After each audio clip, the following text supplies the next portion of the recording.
Red river பதிப்பகம் இந்திய மொழி நூல்களை பதிப்பிப்பதற்காக தொடங்கியுள்ள ரெட் ரிவர் டங்ஸ் என்னும் கிளை பதிப்பகத்தின் முதல் பிரசுரமாகும். 400க்கும் மேற்பட்ட கவிதைகளின் தொகுப்பு இந்த நூல். ஆர். வத்சலாவின் 30 வருடங்களுக்கு மேலான எழுத்து பயணத்தை பிரதிபலிக்கின்ற இந்த கவிதை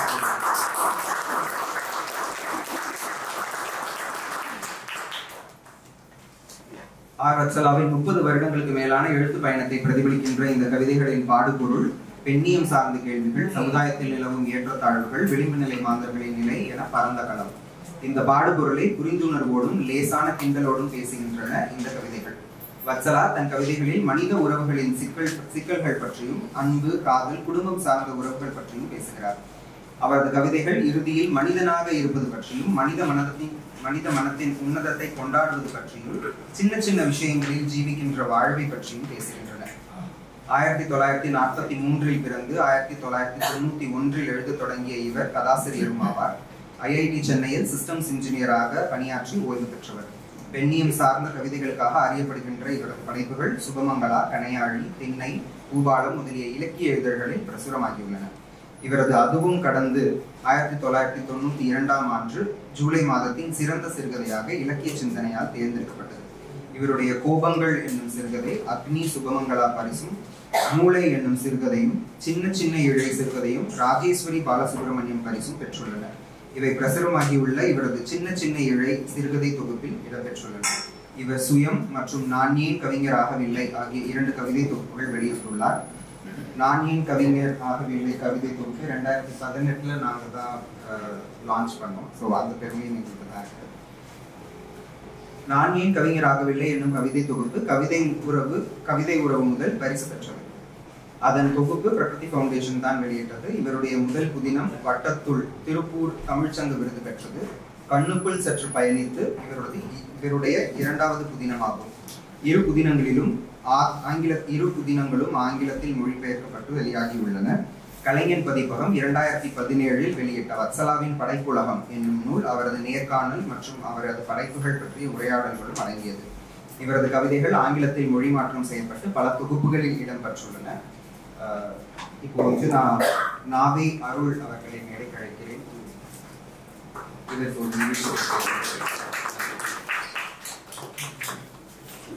அனைவருக்கும் வணக்கம். ஒரு ஆலமரத்தை விழுது வியந்து பாராட்டியது மாதிரி திருமிகு ஹரிஷ் சுப்பிரமணியன் அற்புதமாக வத்சலா கவிஞரை பற்றிய ஒரு வரைபடத்தை மிகச் சுருக்கமாக வழங்கினார்.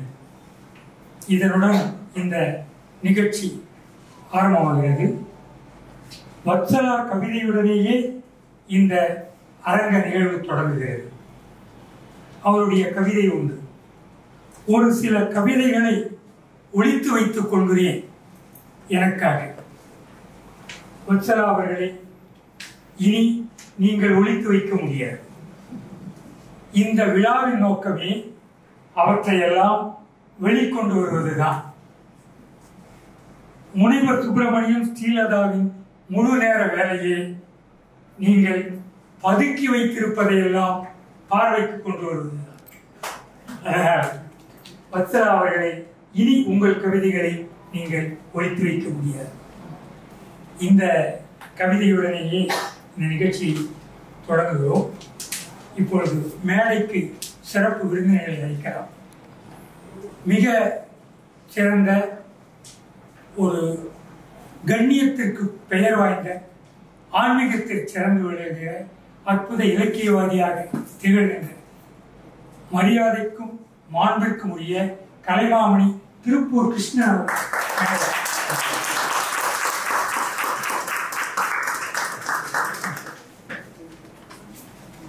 மொழிபெயர்ப்பாளர், பேராசிரியர், சென்னை பல்கலைக்கழகத்தின் ஆங்கிலத்துறை தலைவர்,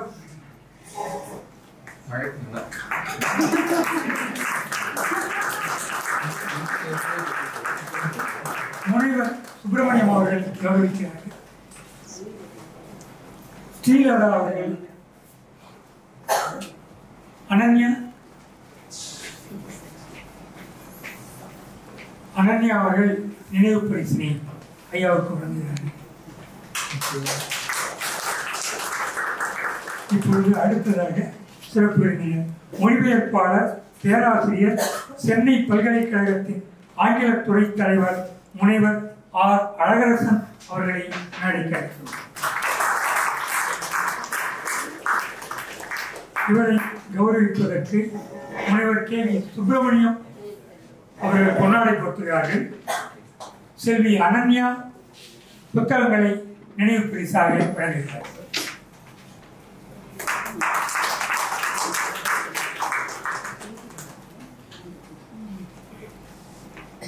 ஹரீஷ் சுப்பிரமணியம் அவர்களை மேடைக்கு அழைக்கிறோம்.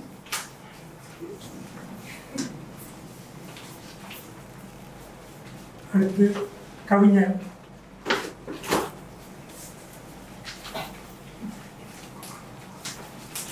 கவிஞர் வத்சலா அவர்களை மேடைக்கு அழைக்கிறோம்.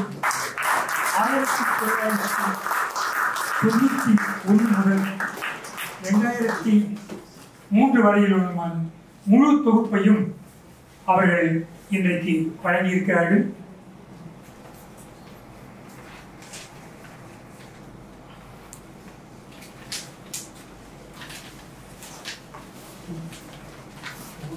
இப்பொழுது நூல் வெளியீட்டு நிகழ்வு நடைபெற இருக்கிறது. கலைமாமணி திரு திருப்பூர் கிருஷ்ணன் அவர்கள் நூலை வெளியிடுகிறார்கள். பேராசிரியர் ஆர் அழகரசன் அவர்கள் நூலினை பெற்றுக்கொள்கிறார்கள். நூல் வெளியீட்டு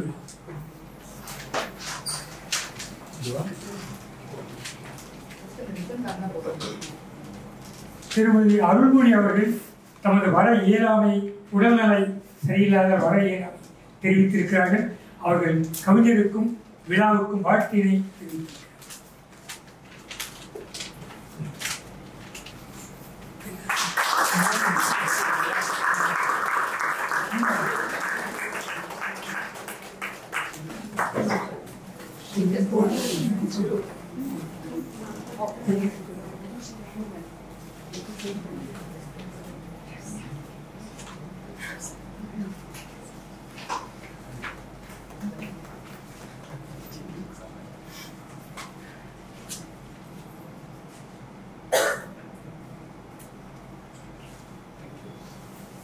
இப்பொழுது நூலின் முதல் படி பெறுகிறார் கவிஞர், எழுத்தாளர், நவீன விருட்சம் மற்றும் விருட்சம் இணைய நாளிதழின் ஆசிரியர் அழகிய சிங்கர்.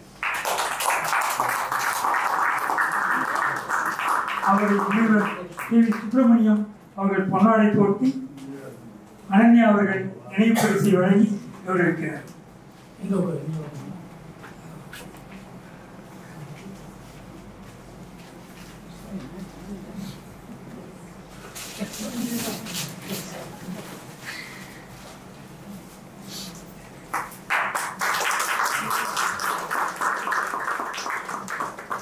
நன்றி கவிஞரை.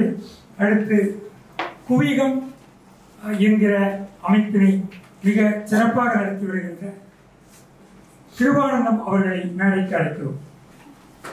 அவருக்கு பொன்னாடை போர்த்தி கௌரவிக்கிறார் கே வி சுப்பிரமணியம் அவர்கள். அனன்யா அவர்கள் நினைவு பரிசினை வழங்குகிறார்.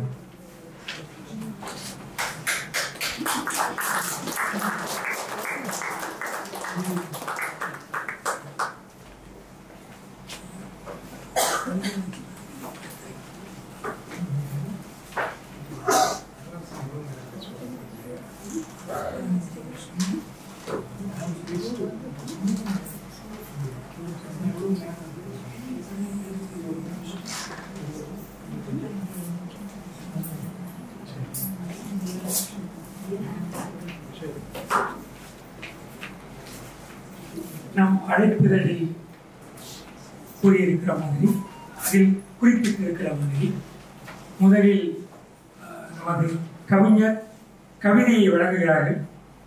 இடையிடையே கவிதைகளை வழங்க நிகழ்ச்சிகள் தொடர்ந்து நடைபெறும். இப்பொழுது கவிஞர் வத்சலா அவர்கள் தனது கவிதையை வழங்குகிறார்.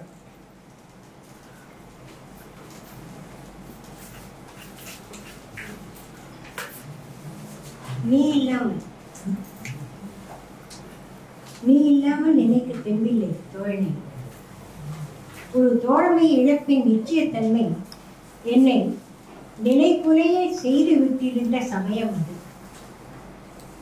ஏதோ ஒரு பொது புள்ளியில் இணைந்தோம். மென்மை உனது முத்திரை. அதன் ஈர்ப்பு என்னால் ஒதுக்க இயலாத ஒன்று. இழந்த நட்பின் சாயலை உன்னிடத்தில் கண்டு பயந்தேன். ஒதுங்க மனமில்லை. எனது அன்பு பசி தியாக நெருப்பின் அடங்கா பசி போன்றது. அன்பு தருதலுக்கும் அணையிட முடியாது என்றால் உயிர் வாழ தேவை இரண்டுமே எனக்கு.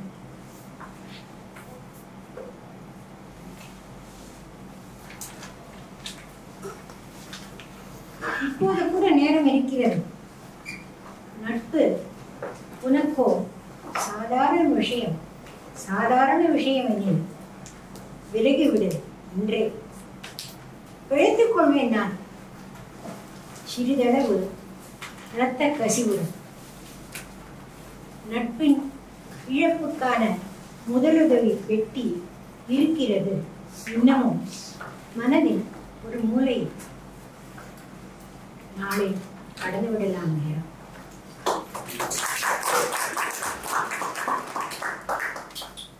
குடைவீடு. மழையை சந்திக்கும் போதெல்லாம் நினைவு வருகிறது. நனைந்ததால் அம்மாவிடம் வாங்கிய அடிகள் மறக்காத நாட்களில் வீட்டினுள் விரித்த குடையடியில் சொப்பு வைத்து வீடு விளையாடியது. மழையை சந்திக்கும் போதெல்லாம் நினைவு வருகிறது. நனைந்ததால் அம்மாவிடம் வாங்கிய அடிகள் மறக்காத நாட்களில் வீட்டினுள் விரித்த குடையடியில் சொப்பு வைத்து வீடு விளையாடியது. வளர்ந்த பின் கல்வியில் ஒன்று நம்மை பிரிக்கும் எப்போதைக்குமாக என்று அறியாமல்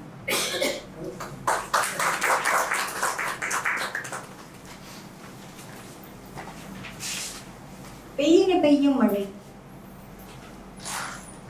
தேவைக்கேற்ப சேமிக்கப்பட்டு விட்டது தண்ணீர் என தெரிந்து கொண்ட பின், உள் வெளிச்சம் அளவாய் இருக்கிறதென நிபுணர் ஒப்புதல் தந்த பின்,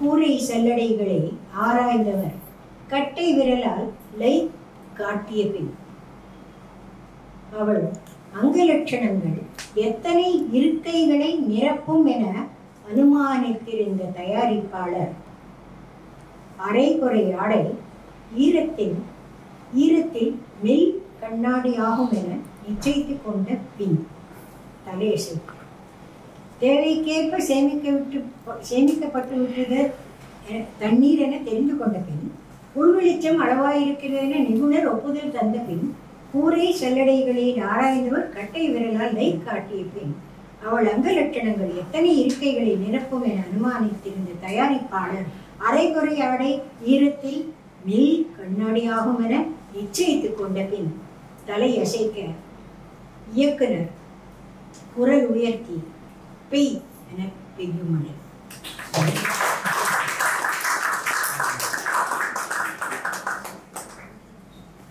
நன்றி கவிஞரே.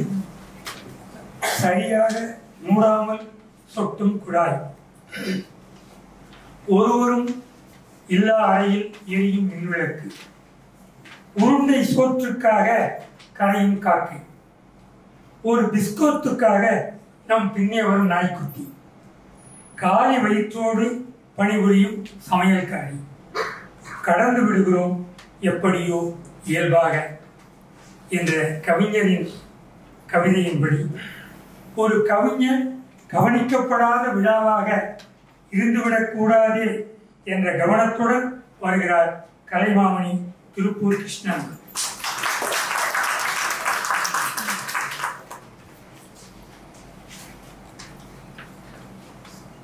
கவிதாயினி வத்சலா அவர்களே, கூடியுள்ள ஏராளமான என்னுடைய நண்பர்களே, அனைவருக்கும் என்னுடைய மனமார்ந்த வந்தனங்கள். ஒரு அழகான மழை பொழிகிற மாலை பொழுது இனிமையாக கவிதையை அனுபவிப்பதற்கு ஏற்ற மாதிரியான ஒரு கண் என்ற சூழல்.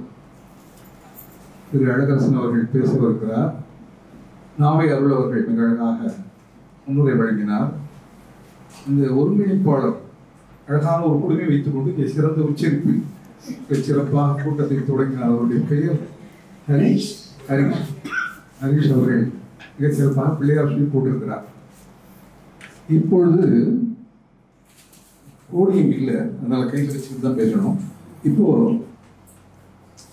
வத்சலா அவர்களை பல ஆண்டுகளுக்கு முன்னால் முதல் முறையாக அறிமுகம் செய்து கொண்ட போது அவர் அந்த இலக்கிய சிந்தனை கூட்டத்தில் டிக் டிக் டிக் என மனது துடித்தது என்று தன்னுடைய கவிதையை ராகம் போட்டு பாடினார். நீண்ட கவிதை. அதிலிருந்து அவருடைய கவிதைகளை படிக்கும் போதெல்லாம் எனக்கு டிக் டிக் டிக் என மனது துடித்துக் கொண்டே இருக்கிறது. ஒருவரை வைத்துக் கொண்டு அவரை புகழ்வது என்பது அவருக்கு கொஞ்சம் நாணத்தை ஏற்படுத்தலாம்.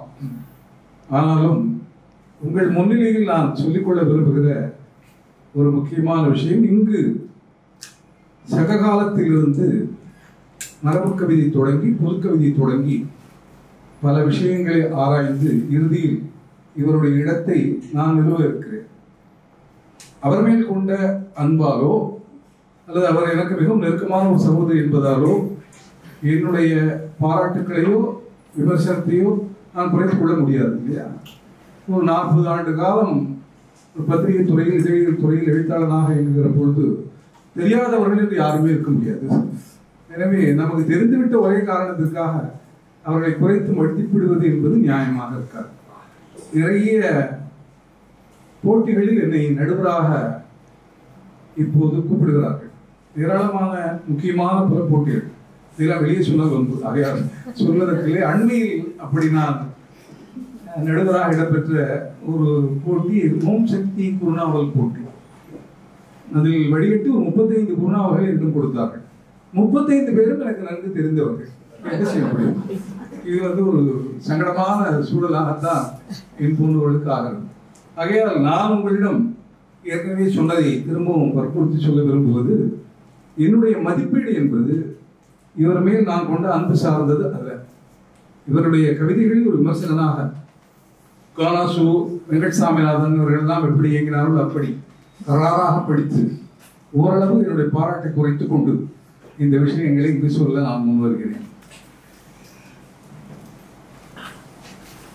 இந்த வத்சலாவினுடைய கவிதைகள் தொகுதி அவருடைய ஏராளமான கவிதைகளிலிருந்து தேர்ந்தெடுக்கப்பட்ட ஒரு தொகுதி.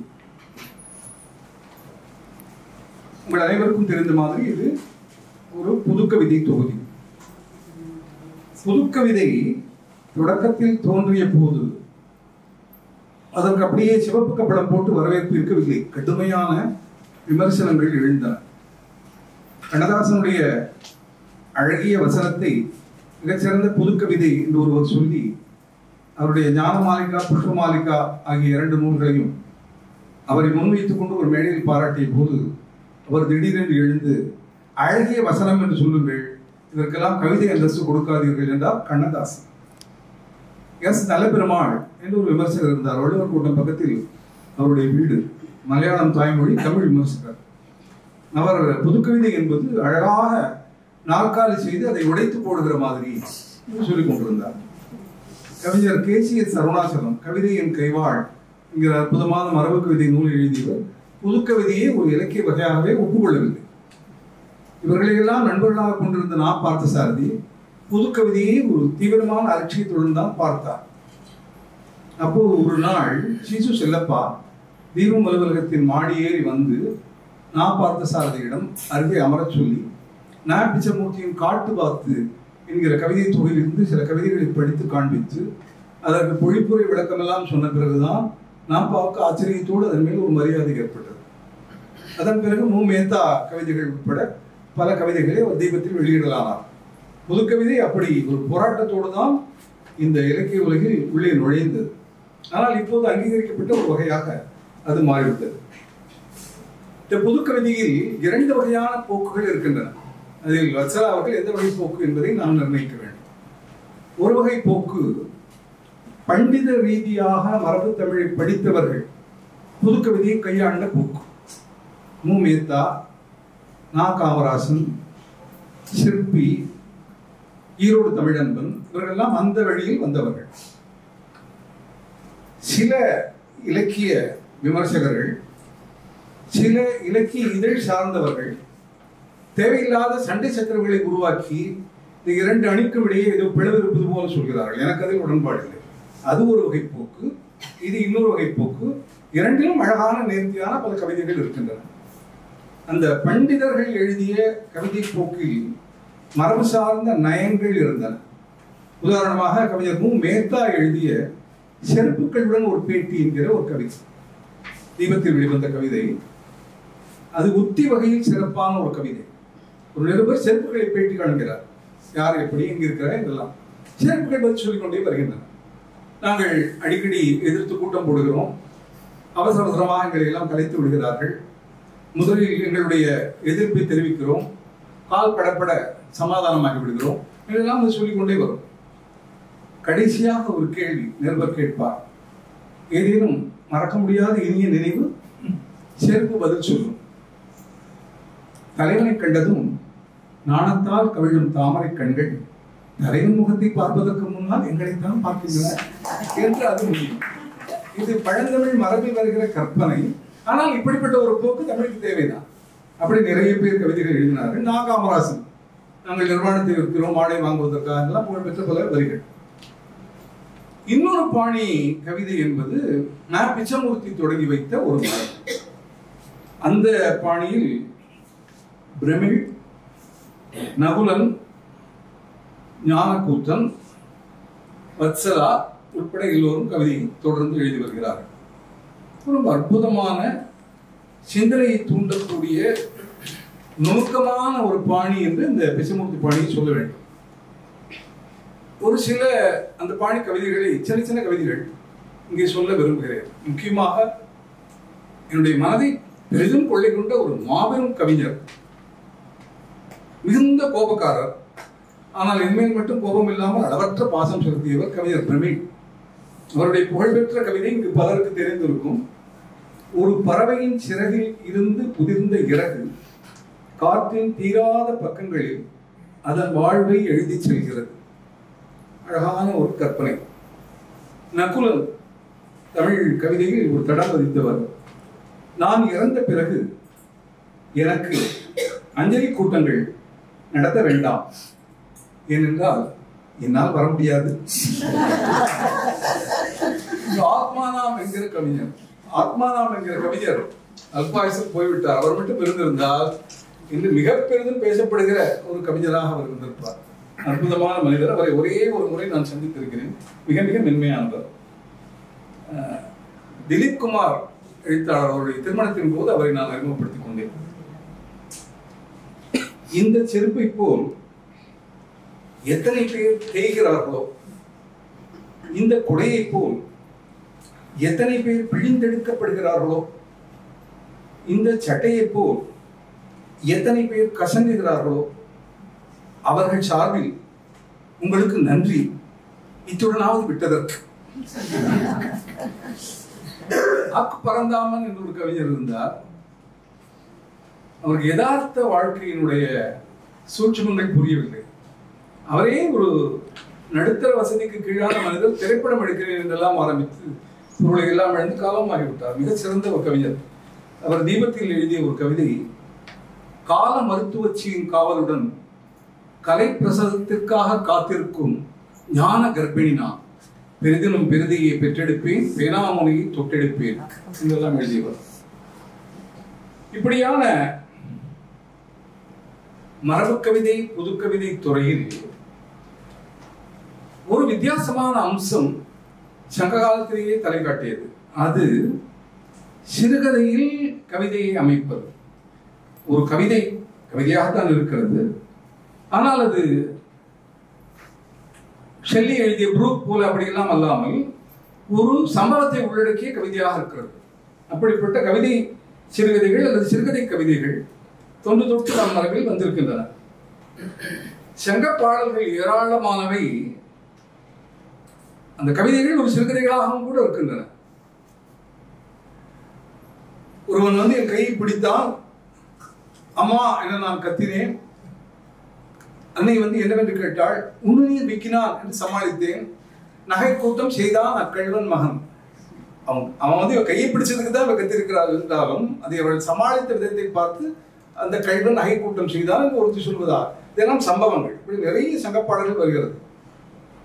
சிற்றில் நற்றூன் பற்றி நின் மகன் யாண்டுடனோ என வினவதியாயின், என் வீட்டுல வந்து தூணை பிடிச்சுக்கிட்டு உன் பிள்ளை எங்கன்னு எனக்கு கேட்டேன்னா, ஒரு குகையில புலி இருந்தா அந்த புலி வெளிப்பட்ட பிறகு அந்த குகைக்கு அந்த புலியை பத்தி என்ன தெரியும்? அதனால அவன் போர்க்களத்துக்கு போயிருக்கிறான். இது எல்லாமே வந்து ஒரு கதை சார்ந்த விஷயங்கள்.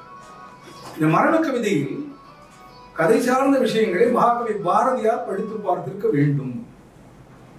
அவருக்கு கவிதை சிறுகதைகள் எழுத வேண்டும் என்கிற ஒரு எண்ணம் ஏற்பட்டிருக்க வேண்டும், நம்முடைய ஊகம். ஆனால் அவருடைய வயது குறைவு துர்பாகியம் காரணமாக அதை அவர் தொடராமல் விட்டுவிட்டார். தொடர முடியாமல் போயிற்று. அவர் எழுதிய பல கவிதைகளில் இந்த சிறுகதை கூறுகளை நாம் பார்க்கலாம். தின்னம் பழம் கொண்டு தருவான், பாதி தின்கின்ற போதிலே தட்டி பறிப்பான். என் அப்பன் என்னையன் என்றால் அதனை எச்சில்படுத்தி கடித்து கொடுப்பான். புல்லாங்குழல் கொண்டு வருவான், அமுது பொங்கி ததும்புனல் கீதம் படிப்பான். கள்ளால் மயங்கியது போலே கண்மூடி வாய் திறந்தே கேட்டிருப்போம். அங்காந்திருக்கும் வாய்தனிலே கண்ணன் 6-7 கட்டெரும்பை போட்டு விடுவான். எங்காகிலும் கண்டதுண்டோ கண்ணன் எங்களை செய்யும் வேடிக்கை உண்டு. அப்படி நிறைய இடங்கள்ல சின்ன சின்ன சம்பவங்களை அவர் கவிதையாக்குகிறார். அதில் பெருத்த ஆர்வம் அவருக்கு இருந்தது என்பதையும், ஆனால் அவரால் தொடர முடியாமல் அவருக்கு மரணம் சம்பவித்து விட்டது என்பதையும் அவருடைய பேரன்பரான பாரதிதாசன் உணர்ந்திருக்க வேண்டும். பாரதிதாசன் தமிழில் மிக உன்னதமான 3-4 கவிதை சிறுகதைகள் எழுதியிருக்கிறார். ஒரு தேவாலயம், இந்த தேவாலயத்தில் ஒரு உண்மையான பாதிரியார் அவர் வருகிற அன்பர்களை எல்லாம் பார்க்கிறார். பகட்டாகவும் விலை மதிப்புள்ள ஆடைகளை அணிந்தும் எல்லோரும் வருகிறார்கள், அணிமணிகள் அணிந்து கொண்டு வருகிறார்கள். அவர் யோசிக்கிறார், கர்த்தருக்கு எளிமைதானே பிடிக்கும், பகட்டு ஆகாதே என்று நினைத்து தேவாலயத்தில் ஒரு அறிவிப்பு போடுகிறார். இனிமேல் தேவாலயத்திற்கு வருகிற அன்பர்கள் விலை குறைந்த ஆடைதான் அணிந்து வர வேண்டும், எளிமையாகத்தான் வர வேண்டும், அவர்களை அனுமதிக்கப்படுவார்கள். ஆனால் அறிவிப்பு வெளியான பிறகு தேவாலயத்திற்கு வருகிற அன்பர்கள் எண்ணிக்கை மெல்ல மெல்ல குறைய தொடங்கிவிட்டது. அவர் மறு சிந்தனை செய்தார். வராமலே இருப்பதை விட பகட்டாகவாவது வந்து தொலைத்தார் நல்லது என்ற ஒரு முடிவுக்கு வந்தார். எனவே மறு அறிவிப்பு வெளியிட்டார். தலை, காது, மூக்கு மட்டுமல்ல இமை, நாக்கில் கூட அணிமணிகள் அணிந்து வரலாம். அப்புறம் ஒரு முக்கியமான விஷயம், கோவில் முகம் பார்க்க நிலைக்கண்ணாடியும் உண்டு, அன்பர்கள் வருக என்றதும் எல்லோரும் வந்தார்கள். ஒரே ஒருவர் வரவில்லை, தேடி தேடி பார்த்தார் என்று கவிதை. இந்த கவிதையை சொல்கிறேன், நான் கடைசியில் அந்த விஷயத்தை நீங்கள் புரிந்து கொள்ளலாம். தலை, காது, மூக்கு, கழுத்துக்கை, மார்பு விரல், தாழ் என்ற 8 உறுப்பும், தங்க நகை, வெள்ளி நகை, ரத்தினம் இழைத்த நகை, தையல்கள் அணியாமலும் விலை குறையும் ஆடைகள் அணிந்துமே கோயில் வர வேண்டும் என்றே பாதிரி விடுத்த ஒரு செய்தியால் விஷம் என்று கோயிலை வெறுத்தார்கள் பெண்கள் புருஷர். நிலை கண்ட பாதிரி பின் 8 உறுப்பே அன்றி நீள் இமைகள், உதடு, நாக்கு, நிறைய நகை போடலாம், கோயிலில் முகம் பார்க்க நிலைக்கண்ணாடியும் உண்டென இலை போட்டு அழைத்ததும் நகை போட்ட பக்தர்கள் எல்லோரும் வந்து சேர்ந்தார். இயேசுநாதர் மட்டும் அங்கு வரவில்லையே. பாரதிதாசனுடைய அந்த மிக உயர்ந்த கவிதைக்குரிய சரியான அங்கீகாரம் இன்னும் தமிழில் கிடைக்கவில்லை என்று எனக்கு தோன்றுகிறது. அவ்வளவு அற்புதமான ஒரு கவிஞர். நான் அடிக்கடி சொல்வது மாதிரி பாரதிதாசன் கவிதையை வாய்விட்டு சொல்லிவிட்டு தண்ணீர் குடித்தால் நெல்லிக்காய் சாப்பிட்டு தண்ணீர் குடிப்பது மாதிரி நாக்கு திட்டி அப்படி ஒரு கவிதை. இந்த மரபு கவிதையில் பாரதிதாசன் இன்னொரு கவிதை எழுதியிருக்கிறார். ஒருவரிடம் பெண் கேட்கிறான் இன்னொருவன். அவன் சொல்கிறான், என்னுடைய பெற்ற பெண்ணை தரமாட்டேன், வளர்த்த பெண்ணை தருகிறேன் என்று சொல்கிறான். அப்படியானால் சரி, வளர்த்த பெண் யார் என்ற பொழுது அந்த வளர்த்த பெண்ணுக்கு உடம்பெல்லாம் மயிர் இருக்கும் இதெல்லாம் வரிசையாக சொல்லிக் கொண்டு வந்து கடைசியில் அது மனிதர் குரங்கு என்று முடியும். அப்படியும் அவர் ஒரு கவிதை எழுதியிருக்கிறார். அப்படி 4 கவிதைகள். இந்த மரபு கவிதையில் சிறுகதைகளை எழுதுகிற மரபில் மிக அதிக கவிதை சிறுகதைகள் எழுதியவர் நாசி வரதராஜன் என்கிற பீஷ்மர். ஏராளமான சிறுகதை கவிதைகளை எழுதியிருக்கிறார். இந்த வழியே வருவதுதான் வத்சலாவுடைய கவிதைகள் என்று எனக்கு தோன்றுகிறது. வத்சலாவினுடைய கவிதைகளுடைய தனித்தன்மை என்பது பெரும்பாலான ஏறக்குறைய எல்லா கவிதைகளிலுமே ஒரு சிறுகதை கூறு அமைந்திருக்கிறது. ஒரு கவிதையாக அல்லாமல் ஒரு சிறுகதையாகவும் இருக்கிறது. பரவலாக வத்சலாவை பற்றி பேசுகிறவர்கள் ஒரு பெண்ணிய கவிஞர் என்று சொல்கிறார்கள். ஆனால் அவர் மிக உயர்ந்த மனிதாபிமானம் உள்ள பல கவிதைகளையும் எழுதியிருக்கிறார். இந்த தொகுப்பிலும் பல கவிதைகள் இருக்கின்றன. எனக்கு இந்த போடியும் இல்லாததால் அதை எடுத்து படிக்க முடியவில்லை. ஒரு கட்டிடம், அந்த கட்டிடத்தில் மேலிருந்து ஒரு தொழிலாளி விழுந்து இறந்து விடுகிறான். அதனால் அவனுக்கு அந்த காம்பன்சேஷன், அந்த தொகை கொடுக்கப்படுகிறது. அதை அழுது கொண்டே வடக்கே அவனுடைய மனைவி வாங்கி கொண்டிருப்பாள் என்றெல்லாம் சொல்லிவிட்டு கடைசியில், ஆனால் அந்த கட்டிடத்தில் இப்போதும் ஈரம் கசிகிறது என்று கட்டிடம் இறங்குவது மாதிரி ஒரு அற்புதமான கவிதை, கசிவு என்கிற கவிதை. இது மாதிரி நிறைய எழுதியிருக்கு. அதற்கு பெண்ணியத்துக்கும் சம்மந்தமே கிடையாது. ஆனாலும் இவரை பெண்ணிய கவிஞர் என்றுதான் சொல்கிறோம். நானும் கூட அப்படித்தான் சொல்ல விரும்புகிறேன். அது எப்படி என்றால், வெற்றிலைப்பாக்கு இடையில் வெற்றிலைப்பாக்கு தவிர சிகரெட், கடலை மிட்டாய் எல்லாம் விட்டாலும் கூட அதிகம் வெற்றிலைப்பாக்கு வைப்பதாலோ அது பிரதானமாக வெற்றிலைப்பாக்கு வைக்கப்படுவதாலோ அது வெற்றிலைப்பாக்கு கிடை என்று சொல்வது மாதிரி பெண்ணிய கவிஞர் என்று ஆகிவிட்டார்.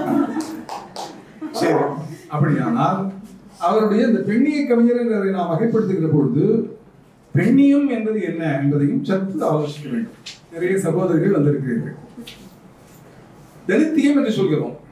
தலித்தியம் என்று சொன்னால் ஒன்றே ஒன்றுதான். தலித் மக்களுடைய பொருளாதார முன்னேற்றம், பதவி சார்ந்த முன்னேற்றம், அரசியல் சார்ந்த அங்கீகாரம், ஆன்மீக ரீதியான வளர்ச்சி எல்லாவற்றையும் உள்ளடக்கியது தலித்தியம். அதில் யாருக்குமே எந்த சந்தேகமும் இல்லை. பெண்ணியம் என்று சொன்னால் அது ஒரே பெண்ணியம் தானா என்கிற கேள்வி எழுகிறது. ஜோதிலதா கிரிஜா குழந்தை வளர்ப்பிற்காக ஒரு பெண் தான் பார்த்து கொண்டிருக்கிற வேலையை விட்டுவிட தயாராக இருக்க வேண்டும் என்று சொல்கிறார். ராஜம் கிருஷ்ணன் எவ்வளவு சிக்கல் வந்தாலும் கணவனோடு சேர்ந்து வாழவே பெண் முற்பட வேண்டும், மிக பெரிய சிக்கலாக இருந்து தவிர்க்கவே முடியாது என்றால் தான் விவாகரத்திற்கு உடன்பட வேண்டும் என்று ஒரு கருத்தை முன்வைக்கிறார். இது நான் பெயர் சொல்ல விரும்பவில்லை. சில பெண் கவிஞர்கள் பாலியல் சுதந்திரம் வேண்டும் என்றும் கோரிக்கை வைக்கிறார்கள், எழுதுகிறார்கள். இப்படியெல்லாம் பார்க்கிற பொழுது பெண்ணியம் என்பது ஒன்று அல்ல. பாரதியார் பெண்ணியம் தொடர்பான பல கவிதைகள் எழுதியிருக்கிறார். கண்கள் இரண்டில் ஒன்றை துத்தி காட்சி கெடுத்து எழுதாமோ, பெண்கள் அறிவை வளர்த்தால் வையம் பேதமை அற்றிடும் காணி என்றாலும் நிறைய எழுதியிருக்கிறார். ஆனால் என் போன்றவர்கள் பெண்ணியம் சார்ந்து பேசப்படுகிற விஷயங்களையும் பெண்ணியம் சார்ந்த படைப்புகளையும் படிக்கிற போது எந்த பெண்ணியத்தை ஏற்கிறோம் என்று எங்களுக்கு ஒரு நோக்கு வருகிறது. பாரதியாருடைய பெண்ணியம் சரி, அதன் பிறகு வளர்ந்து இப்போ அம்பை எழுதிய அம்மா ஒரு கொலை செய்தாள், அற்புதமான ஒரு பெண்ணிய கதை. அது போன்ற கதைகள் நம்மை வசீகரிக்கின்றன. என்னை பொறுத்தவரை இந்த பெண்ணியம் என்றால் எந்த பெண்ணியத்தை நீங்கள் ஏற்பீர்கள், சார்ந்திருப்பீர்கள் என்று யாராவது கேட்டால் இதை விளக்கிக் கொண்டிருக்காமல் வத்சலா அவர்கள் சார்ந்திருக்கிற பெண்ணியத்தை நான் ஆதரிக்கிறேன் என்று கூறிவிட்டது. அந்த அளவு அது சம்பிரதாயத்திற்கு முற்றிலும் விரோதமானதும் அல்ல, பாலியல் சுதந்திரம் கேட்கிற அளவுக்கு பெரிய முற்போக்கானதும் அல்ல. அது முற்போக்கையும் எடுத்துக்கொண்டால் நான் அப்படி கருதவில்லை. ஆணுக்கு இணையாக சமரசம் செய்து கொள்ளாமல் ஒரு பெண் வாழ வேண்டும் என்கிற கண்ணோட்டத்தில் எழுதப்படுகிற ஒரு அற்புதமான பெண்ணியம். இன்று என்னுடைய உறவுக்கார பெண்களிலேயே கூட பலருக்கு திருமணமான பிறகு அந்த பெண்ணுடைய வாழ்க்கையை பிடுங்கி அந்த ஆண் வாழ்வதை பார்க்கிறேன். கஷ்டமாக இருக்கிறது இல்லையா? ஒரு பெண் வேலைக்கு போக வேண்டுமானால் பொருளாதார ரீதியான தேவை இருந்தால்தான் வேலைக்கு போக வேண்டும் என்கிற ஒரு கண்ணோட்டத்தில் எல்லாம் பேசுகிறார்கள். ஒரு ஆணுக்கு பொருளாதார ரீதியான தேவையை தாண்டியும் தன்னுடைய அறிவு சார்ந்த சந்தோஷங்களை அடைய உரிமை இருக்கிறது என்றால் ஒரு பெண்ணுக்கும் கட்டாயம் அந்த உரிமை இருக்கத்தானே வேண்டும். அது போன்ற விஷயங்களை ஒரு மிக அழகாக எழுதுகிறார். அந்த வகையில் இந்த இவருடைய பெண்ணிய கவிதைகளில் உள்ள அந்த கருத்தோட்டத்திற்கு என்னுடைய மதிப்பையும் மரியாதையும் வந்தனங்களையும் நான் தெரிவித்துக் கொள்கிறேன். எந்த வகையில் என்னுடைய பெண்கள் வாழ்வில் முன்னேறி செல்ல வேண்டும் என்பதை காட்டுகிற பெண்ணியமாக அவருடைய பெண்ணியம் அமைந்திருக்கிறது. இன்னொன்று, ராஜகிருஷ்ணனில் மிகுந்த மரியாதை எனக்கு உண்டு. அந்த மரியாதைக்கு ஒரு சிறு குறைவும் இல்லை. ஆனால் அவர்கள் தினமணி கதையில் தொடராக எழுதிய மண்ணகத்து பூந்துடிகள் என்கிற தொடரில் இறுதி பகுதியில் இந்த கதாநாயகி கையில் செங்கொடி ஏந்தி போராடுவதாக சில வரிகள் எழுதினார். அப்படியே வெளியிட்டோம். அப்போது அது பிரச்சாரமாக மாறிவிடுகிறது இல்லையா? ஒரு கலை என்பது பிரச்சாரமாக இல்லாமல் பிரச்சாரம் செய்ய விரும்பினாலும் அந்த பிரச்சாரம் கலை நேர்த்திக்கு உள்ளடங்கி இருக்க வேண்டும். வத்சலாவுக்கு அது கைகூடி இருக்கிறது. கலை நேர்த்தி கெடாமல் அவர் தன்னுடைய கருத்துக்களை சொல்கிறார். ஒரு கருங்கல்லில் கண்ணாடி டம்ளரை ஜாகிரதையாக வைத்துவிட்டு நகர்கிற மாதிரி ஒரு விஷயத்தை அவரால் சொல்லிவிட்டு நகர முடிகிறது. அது அவருடைய அற்புதமான ஒரு கலை நேர்த்தி. பரிதாபம் என்ற ஒரு கவிதை, கயிறு, அது ரொம்ப நல்ல கவிதை. கயிறை பற்றி ஒரு சிறுவன் நினைத்துக் கொள்கிறான். அந்த கயிறு இந்த கயிறு என்றெல்லாம் கடைசியில் அவனுடைய தாயார் தூக்கு மாட்டிக் கொள்கிற பொழுது கீழே உள்ள அந்த ஸ்டூலை உதைத்து விட்டு உனக்கு ஒரு சித்தி வருவாள், அவளிடம் நீ கொஞ்சம் அட்ஜஸ்ட் செய்து கொள்கிற மாதிரி சொல்வதாக அமைகிற ஒரு கவிதை. அதெல்லாம் நான் படிக்க வேண்டும், இப்பொழுது அதற்கு நேரம் இல்லை. கவலை என்று ஒரு கவிதை வருகிறது. நான் பெரியவளாகி விடுவேனோ என்றும் பெரியவள் ஆவேனோ என்றும் பல்வேறு வகையில் ஒரு பெண்ணை சுற்றி வருகிற கேள்விகளுக்கு அம்பையினுடைய அம்மா ஒரு கொலை செய்தாள் போன்றது ஒரு கவிதை. திரைத்துறையில் கோவை மணிசேகரன் கதை எழுதி தென்னங்கீற்று என்று ஒரு படம் வந்தது. தென்னங்கீற்று என்ற படம் இதே பிரச்சனையை குறித்த படம். மிக பெரும் நடிகையான சுஜாதா நடித்த படம். ஆன்மீகம் என்கிற உயர்நிலை பகுதி பெண்ணியத்திற்கு விரோதமானது அல்ல, அதை நாம் உணர்வதில்லை. ஏதோ சம்பிரதாய வழிபட்ட பழைய ஆன்மீகம் என்றால் பெண்ணியத்திற்கு விரோதம் என்று நான் நினைக்கிறோம். ரெண்டு தகவல்களை நாம் தெரிந்து கொள்ள வேண்டும். ஒரு தகவல், கைம்பெண்கள் எந்த கோலமும் மாற்றக்கூடாது, அவர்கள் பூவோடும் பொட்டோடும் தான் இருக்க வேண்டும் என்று வற்புறுத்தி சொன்னவர் இன்று 200வது ஆண்டு காணுகிற வள்ளலார். அவருடைய உரைநடை பகுதியில் அது வருகிறது. ராமகிருஷ்ண பரமஹம்சர் சாரதா தேவியிடம் கேட்கிறார். நகபத் என்ற இடத்திலிருந்து சாரதா தேவி சப்பாத்தி தயாரித்து அனுப்புகிறார். பரமஹம்சருக்கு 2-3 நாட்கள் மாதத்தில் வயிற்றுப்போக்கு ஏற்படுகிறது. சாரதா தேவி வர சொல்கிறார். அவர்கள் அற்புதமாகத்தான் சிந்தித்துக் கொள்வார்கள். ஒரு காலை நேரத்தில் அவள் வந்து சேர்கிறாள். இது மாதிரி மாதத்தில் 2-3 நாட்கள் எனக்கு வயிற்றுப்போக்காக ஆகிறது, ஏன் இப்படி உன் சாப்பாட்டுத்தானே சாப்பிடுகிறேன் என்று அவர் கேட்கிறார். இல்லை, நான் அந்த மாதம் 3 நாட்கள் விலக்காக இருக்கிற நேரத்தில் நீங்கள் கடவுள் அல்லவா, உங்களுக்கு நான் சமைக்க கூடாது என்று ராதாவை சமைக்க சொல்கிறேன் என்று சாரதை சொல்கிறான். அதற்கு பரமஹம்சர் பதில் சொல்கிறாள், அது என்ன, அது ஒரு கழிவு பொருள் தானே, நீ குளித்து விட்டு எனக்கு நீயே சமை என்று சொல்கிறார். இது பரமஹம்சருடைய வாழ்வில் வருகிறது. எனவே உயர்நிலை ஆன்மீகவாதிகள் பெண்ணியத்திற்கோ இது மாதிரியான விஷயங்களுக்கோ அவர்கள் எதிரிகள் அல்ல. நாம் இலக்கியம் என்று பார்க்கிற போது இலக்கியத்தில் உருவம், உத்தி, உள்ளடக்கம் என்று சொல்கிறோம். உத்தி ஒரு டெக்னிக், வித்தியாசமாக சொல்வது, சொல்கிற உள்ளடக்க பேரு, சொல்கிற பாணியில் வித்தியாசமாக சொல்வது என்பது சிறுகதையிலும் சரி கவிதையிலும் சரி பலவிதமாக நடக்கிறது. சுஜாதா ஒரு கதை எழுதியிருக்கிறார், 2 கடிதங்கள் என்று ஒரு கதைதான். ஆனால் அது சுஜாதா சொல்லவில்லை. 2 கடிதங்களில் அந்த கதை முடிகிறது. கணையாழியில் வந்த கதை. முதல் கடிதம் அது பத்மா பெருந்தேவி இருவரும் நடித்து சுஜாதா முன்னிலையில் நாடகமாகி சுஜாதா பெரிதும் பாராட்டினார். அப்போது நானும் அந்த நாடகத்தை பார்த்தேன். உத்தியில் தமிழில் முதலில் எழுதப்பட்ட குளத்தக்கரை அரசமரமே அரசமரம் பேசுகிற உத்தியில் அமைந்தது. அது என்ன சாதாரணம் என்று பரவலாக கருதலாம். அதில் ஒரு சிக்கல் இருக்கிறது. அரசமரம் பல இடங்களுக்கு போய் பறந்து செல்ல முடியாது. தனக்கு அடியில் நடக்கிற நிகழ்வுகளை வைத்து அது கதை சொல்ல வேண்டும். ஒரு புறா கதை சொல்வதாக இருந்தால் பறந்து பறந்து கதை சொல்ல முடியும். சுஜாதா எழுதுகிற அந்த 2 கடிதங்களில் 2 கடிதங்களுமே ஒரு தாய் தன்னுடைய மகளுக்கு எழுதியது. அன்புள்ள புவனாவுக்கு, நான் கெமிஸ்ட்ரி லெக்சரர், உன் அப்பா அவரால் நான் மிகவும் சிரமப்பட்டேன். அவர் காலமான பிறகு நான் டெல்லியில் கெமிஸ்ட்ரி ப்ரொஃபஸராக பணியாற்றுகிறேன். இந்த விடுமுறையில் உன் வீட்டுக்கு வந்தேன். ஒரு கணவர், அந்த சின்ன குழந்தை எல்லோரும் சந்தோஷமாக இருப்பதை பார்த்து மிகவும் மகிழ்ச்சி அடைந்தேன். நல்ல வேலை, என் மாதிரி இல்லாமல் உனக்கு ஒரு நல்ல வாழ்க்கை கிட்டி இருக்கிறது. அப்புறம் ஒரு விஷயம், நெற்றியில் ஒரு தழும்பு இருந்தது, கீழே விழுந்து காயப்பட்டு கொண்டதாக எழுதியிருக்கிறாய். உன் அழகிய முகத்தில் அந்த தழும்பு சரியில்லை. எனவே தினமும் ஆலிவ் ஆயில் தடவி படுத்துக்கொள், தழும்பு சரியாகிவிடும். அன்புள்ள அம்மா. திரும்ப அதே அம்மா அடுத்த கடிதம், அன்புள்ள புவனாவுக்கு, எனது அந்த தழும்பு உன் புருஷன் விறகு கட்டையால் போட்ட போது ஏற்பட்டதா? நீ நேரில் சொல்லி ஏன் பயப்பட்டாய்? உன் முன்னாலேயே ஸ்திரோவை அழைத்துக் கொண்டு ரூம் கதவை சாத்திக் கொள்கிறான். மாமனாருக்கு ஏற்ற மாப்பிள்ளையாக வந்து வாய்த்திருக்கிறானே, அவனிடமிருந்து தப்பிப்பது என்றால் என்ன செய்வது? எப்படி தப்பிப்பது? ஒன்று மட்டும் சொல்வேன், எனக்கு கெமிஸ்ட்ரி தான் தெரியும் என்றாலும் சொல்கிறேன். இந்த குளியல் அறையில் இருக்கும் பாலிடால் ஒரு ஸ்பூன் தினமும் கலந்து பாலில் கொடுத்து விடு. 2 அல்லது 3 மாதங்களில் இன்னதென்று தெரியாத வியாதி வந்து அவன் காலமாகி விடுவான். இதை என்னால் உறுதியாக சொல்ல முடியும். ஏனென்றால் இப்படித்தானே உன் அப்பாவிலிருந்து நான் தப்பித்தேன். உத்தி. இந்த வத்சலா அவர்களுடைய கவிதைகள் பலவற்றில் பிரமாதமான உத்திகள் அமைந்திருக்கின்றன. ஒரு கவிதையாக அதை சொல்லாமல் ஒரு பெண் பேசுவதாக, பாதிக்கப்பட்ட பெண் பேசுவதாக பல கவிதைகள் அமைந்திருக்கின்றன.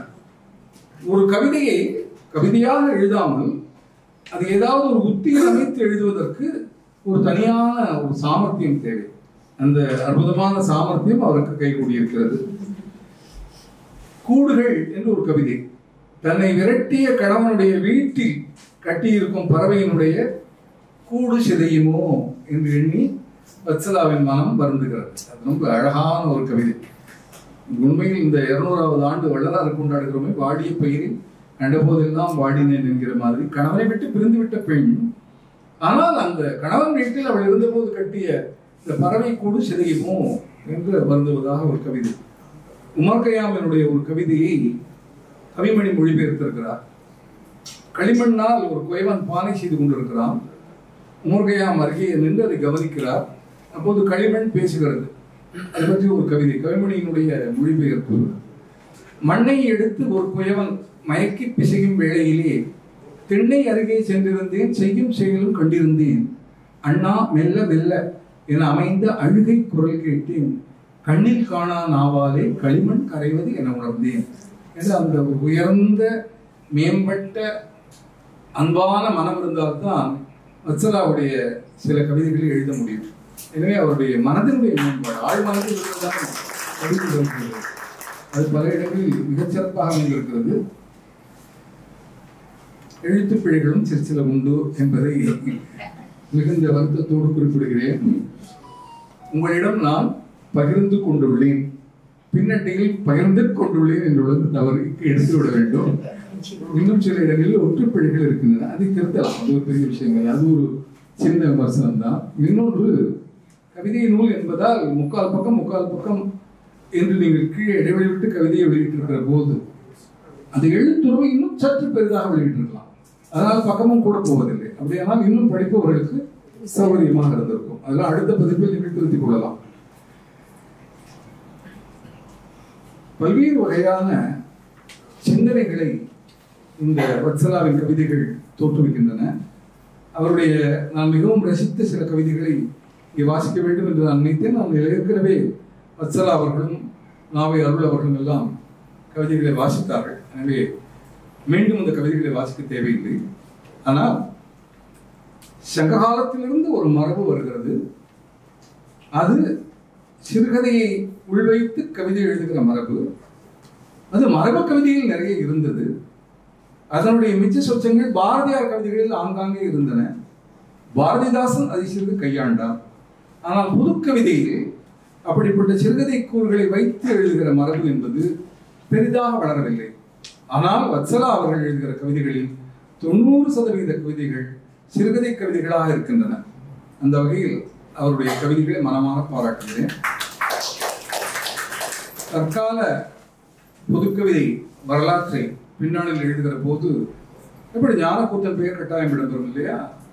கதைகளுக்கு போய்விடுவாள் அம்மா, மாடி கொட்டகைக்கு போய்விடுவார் அப்பா, சண்டை குரலில் தாளாட்டும் போதே அந்த குழந்தை தம்பி தூங்கும் என்று வருகிற அந்த அழகான சந்தனையும் நிறைந்த கவிதை.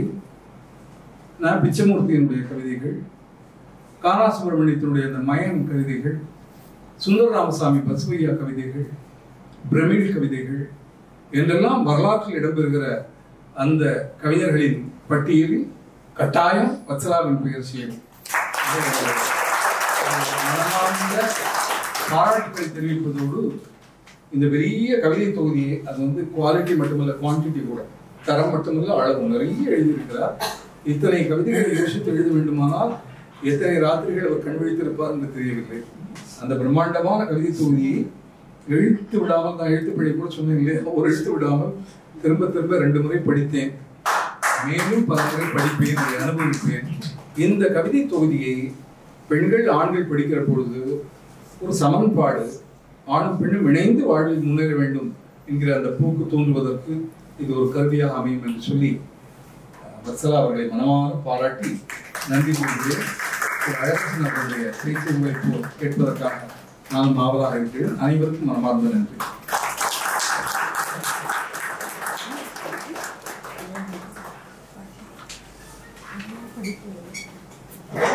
கலைமாமணி அவர்கள் மிக அற்புதமாக தனது உரையை நிகழ்த்தியிருக்கிறார்கள்.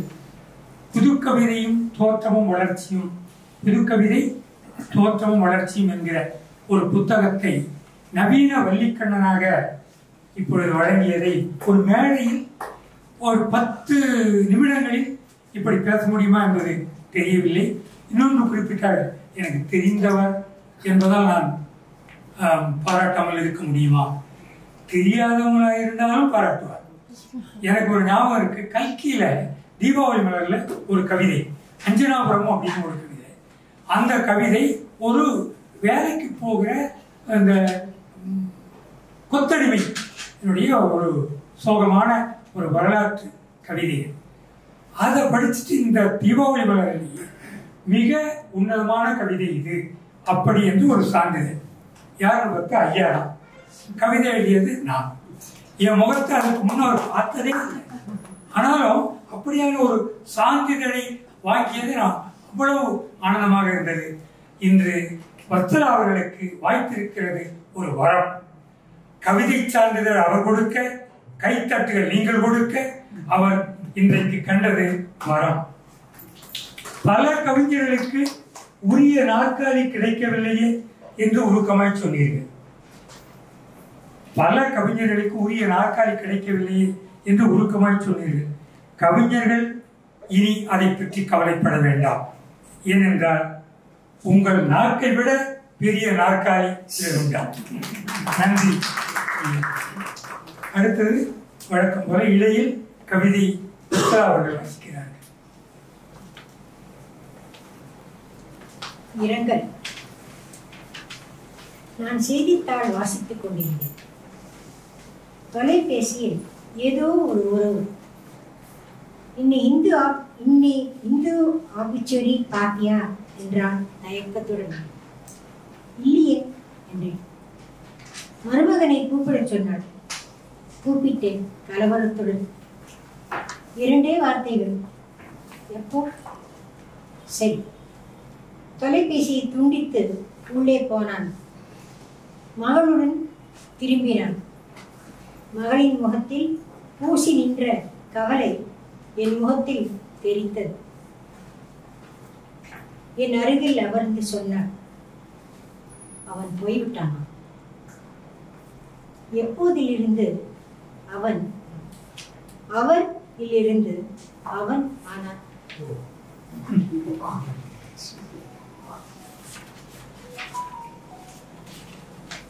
நினைவில்லை. முகம் உள்பட எதுவும் ஞாபகம் இல்லை.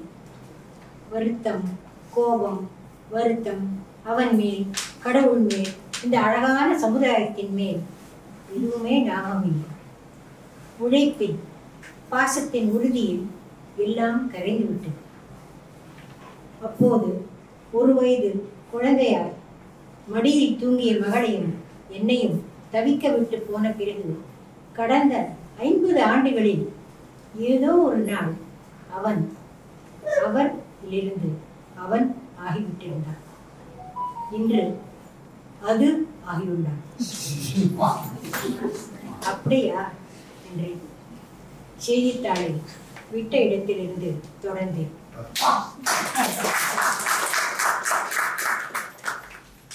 குப்பை.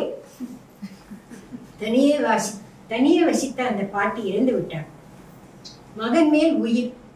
அமெரிக்க மருமகளிடம் பாசம். அவர்கள் அழைக்கும் போதெல்லாம் இப்போ முடியறது, இன்னும் கொஞ்ச நாள் போகட்டுமே என்பார். போய்விட்டாள் தூக்கத்தில். அண்டை வீட்டுக்காரர் பிணத்தை பெட்டியில் வைத்த பின் கைபேசியில் விவரம் சொன்னார். வந்தான். வீடு குடியிருப்பு வாசிகளால் நிரம்பி வழிந்தது. மகனுக்கு சம்பிரதாயம் தெரியாது. எல்லாம் அவர்கள் பார்த்து கொண்டார்கள். எல்லாம் அவளுக்கு திருப்தி தரும்படி முடிந்தது என அவன் நம்பினான். எல்லோருக்கும் கேட்டு கேட்டு அவர்கள் செலவழித்ததை திருப்பினான். அவளை கூடவே இருந்து கவனித்துக் கொள்ள அவன் நியமித்திருந்த பெண்மணி கையில் வலுக்கட்டாயமாக நோட்டுகளை திணித்தான்.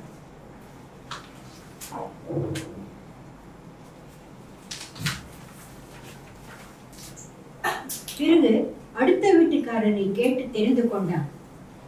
அவன் வந்தது முதல் மீண்டும் மீண்டும் அழுது அயர்ந்து இப்போது அமைதியாக அமர்ந்திருந்த பெண்மணி.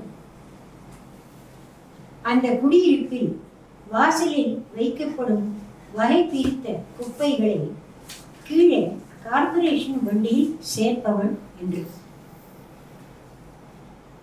பணமாக மறுத்து சொன்னான்.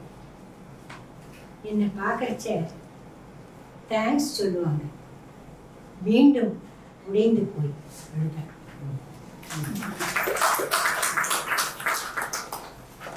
எல்லாம் சரியாக இருக்கிறது, எல்லாம் சரியாக இருக்கிறது. உலகில் எல்லாம் சரியாகத்தான் இருக்கிறது.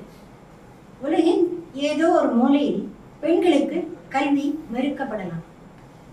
உலகெங்கும் தினம் தினம் ஏதோ ஒரு கணக்கில் பெண்கள் பாலியல் வன்முறைக்கு ஆளாகி கொண்டிருக்கலாம். அதனால் என்ன? எத்தனையோ நாடுகளில் பெண்கள் தலைமை பொறுப்பில் இருக்கிறார்களே. நம் நாட்டின் ஏதோ ஒரு மூலையில் ஒருவன் தன் மனைவியை விற்று கைபேசி வாங்கி இருக்கிறான். அதனால் என்ன? நம் நாட்டில் நாம் பெண்களை தாயாக தெய்வமாக தொழுகிறோமே.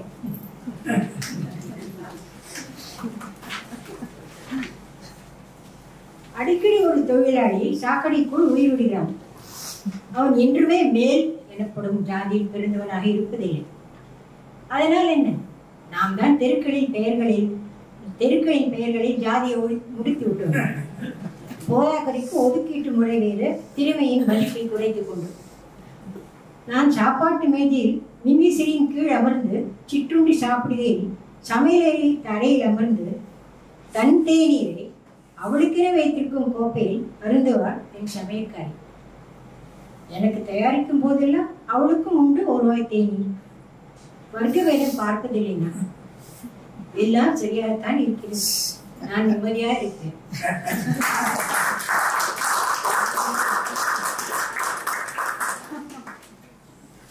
நான் நிம்மதியாகத்தான் இருக்கிறேன் சொல்லும் போதே இந்த நம்முடைய நிம்மதியை குலைக்கிற ஒரு கத்திய சொல்லுகிறார். அதான் வத்சலாவின் கவிதையாக நான் உணர்கிறேன். உனக்கே தெரியாது நீ ரோபோவான நொடி எது என்று அப்படின்னு ஒரு கவிதை முடியும். எந்திரங்களின் இதயங்களை பழுது பார்ப்பவர்கள் கவிஞர்கள்தான் என்று உணர்த்த வருகிறார் சென்னை பல்கலைக்கழகத்தின் ஆங்கில துறை தலைவர், மொழிபெயர்ப்பாளர், பேராசிரியர் ஆர் அழகரசன் அவர்.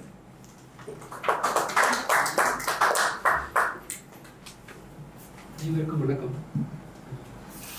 கவிதைகளை வாசிக்கணும், கவிதைகளை பற்றி பேசக்கூடாது அப்படின்னு நான் சொல்லிட்டு இருப்பேன். இருந்தாலும் பணி நிமித்தமா நம்ம கவிதைகளை வகுப்பறையில் நம்ம விழாவரியா நடத்தி அதுக்கு அவங்க தேர்வுல பதிலா அந்த கவிதைகளை கொதறி எழுதுறதையும் பார்த்து நாளுக்கு நாள் மேற்கொண்டு கவிதைகள் எழுத பற்றி பேசக்கூடாதுங்கிற உணர்வு மட்டும்தான் இருக்கும் இந்த பணி நிறைவு நான் நெருங்குற காலகட்டத்தில். ஸோ என்னை எதுக்காக கூப்பிட்டாங்க அப்படின்னாக்க, நான் கவிஞரும் இல்லை, கவிதைகளை பற்றி எழுதுனதும் கிடையாது. இது ரொம்ப தனிப்பட்ட காரணம். எனக்கு ஸ்ரீலதா 25 வருஷமா நண்பராக இருக்காங்க முக்கியமாக. ஸோ இருந்தாலும் நான் ஆங்கிலத்துறையிலிருந்து ஒரு தமிழ் கவிதையை பற்றி பேசுறதுக்காக எப்படி துணிஞ்சு நான் ஒத்துக்கிட்டேன் அப்படிங்கிறத நான் சொல்றது பிரியப்படுறேன். நான் 89 சென்னைக்கு எம்பில் ஆய்வுக்காக நான் ஆங்கிலத்துறையில் சேலமில் தான் எம்ஏ பிஏ எம்ஏ எல்லாம் முடிச்சுட்டு வந்தேன். அப்போ முடிச்சுட்டு பிஹெச்டி ஆய்வுக்கு நான் தமிழ் துறைக்கு போனேன். தமிழில் ஒப்பியலில் தான் பண்ணேன் நான். அப்போ நான் 89 96 வரைக்கும் ஐசோஸ் வெங்கடேஸ்வரா ஹாஸ்டலில் தான் தங்கியிருந்தேன். அப்போ ஹாஸ்டலில் தங்கியிருக்கிறப்ப நான் தமிழ் துறையில் நான் ஆய்வு பண்ணிட்டு இருக்கேன். அதனால தமிழ் துறை பேராசிரியர் மணவாளரிக்கல பண்ணேன் ஆய்வு. அப்போ தமிழ் துறை கருத்தரங்குக்கு அவர் கூட போறது, அப்படிதான் எனக்கு வந்து சிறுபத்திரிகைகள் அறிமுகம். அப்போ எங்க ஹாஸ்டலுக்கு வெளியில நாங்க போகும்போதும் வரும்போதும், நாங்க டீ கடைக்கு போகும்போதும் அங்க நுழைவாயில ஒருத்தர் வந்து ஒரு சிகரெட்டை குடிச்சிட்டு இருப்பாரு. அவர் எப்பவுமே அங்க வந்து சிகரெட் குடிப்பாரு, வெளில எங்க வேணாலும் நிறுத்தி குடிக்கல. இப்பதான் வந்து அதுக்கான தடைகள் வந்துருக்கு, அதனால ஒதுங்கி நின்று சிகரெட் குடிக்கிற ஒரு பழக்கம் இப்பதான் வந்திருக்கு. பட் அப்பவே வந்து என்னன்னா ஒதுங்கி நின்று எங்க ஹாஸ்டல் உள்ளார வந்து ஒரு மரத்தடியில் போய்விட்டு இருப்பாரு. எனக்கு அது வந்து நான் 89 இருந்து அங்க இருந்தாலும் 93 வரைக்கும் எனக்கு தெரியாது, அது யாருன்னு தெரியாது. அப்போ ஒரு அதாவது 20ஆம் நூற்றாண்டு தமிழ் கவிதை அந்த கருத்தரங்களை தான் நான் பார்த்தேன்னு அவர் ஞானம் கொடுத்தார். அதுக்கப்புறமேட்டு வந்து நானே அறிமுகப்படுத்திட்டு இந்த மாதிரி உங்க கவிதைகளை நான் வாசிச்சிருக்கேன்னு நான் வந்து தமிழ்துறை மாணவர்னு சொல்லிட்டு, அதுக்கப்புறம் தொடர்ந்து அவர்கிட்ட வந்து ஒரு நேரடியான பரிச்சயம், அதனால வந்து தொடர்ந்து எனக்கு பேச ஒரு சந்தர்ப்பம் கிடைச்சது. அதனால இன்னும் கொஞ்சம் கவிதை மேல ஈர்ப்பு, இப்படித்தான் எனக்கு அனுபவம்.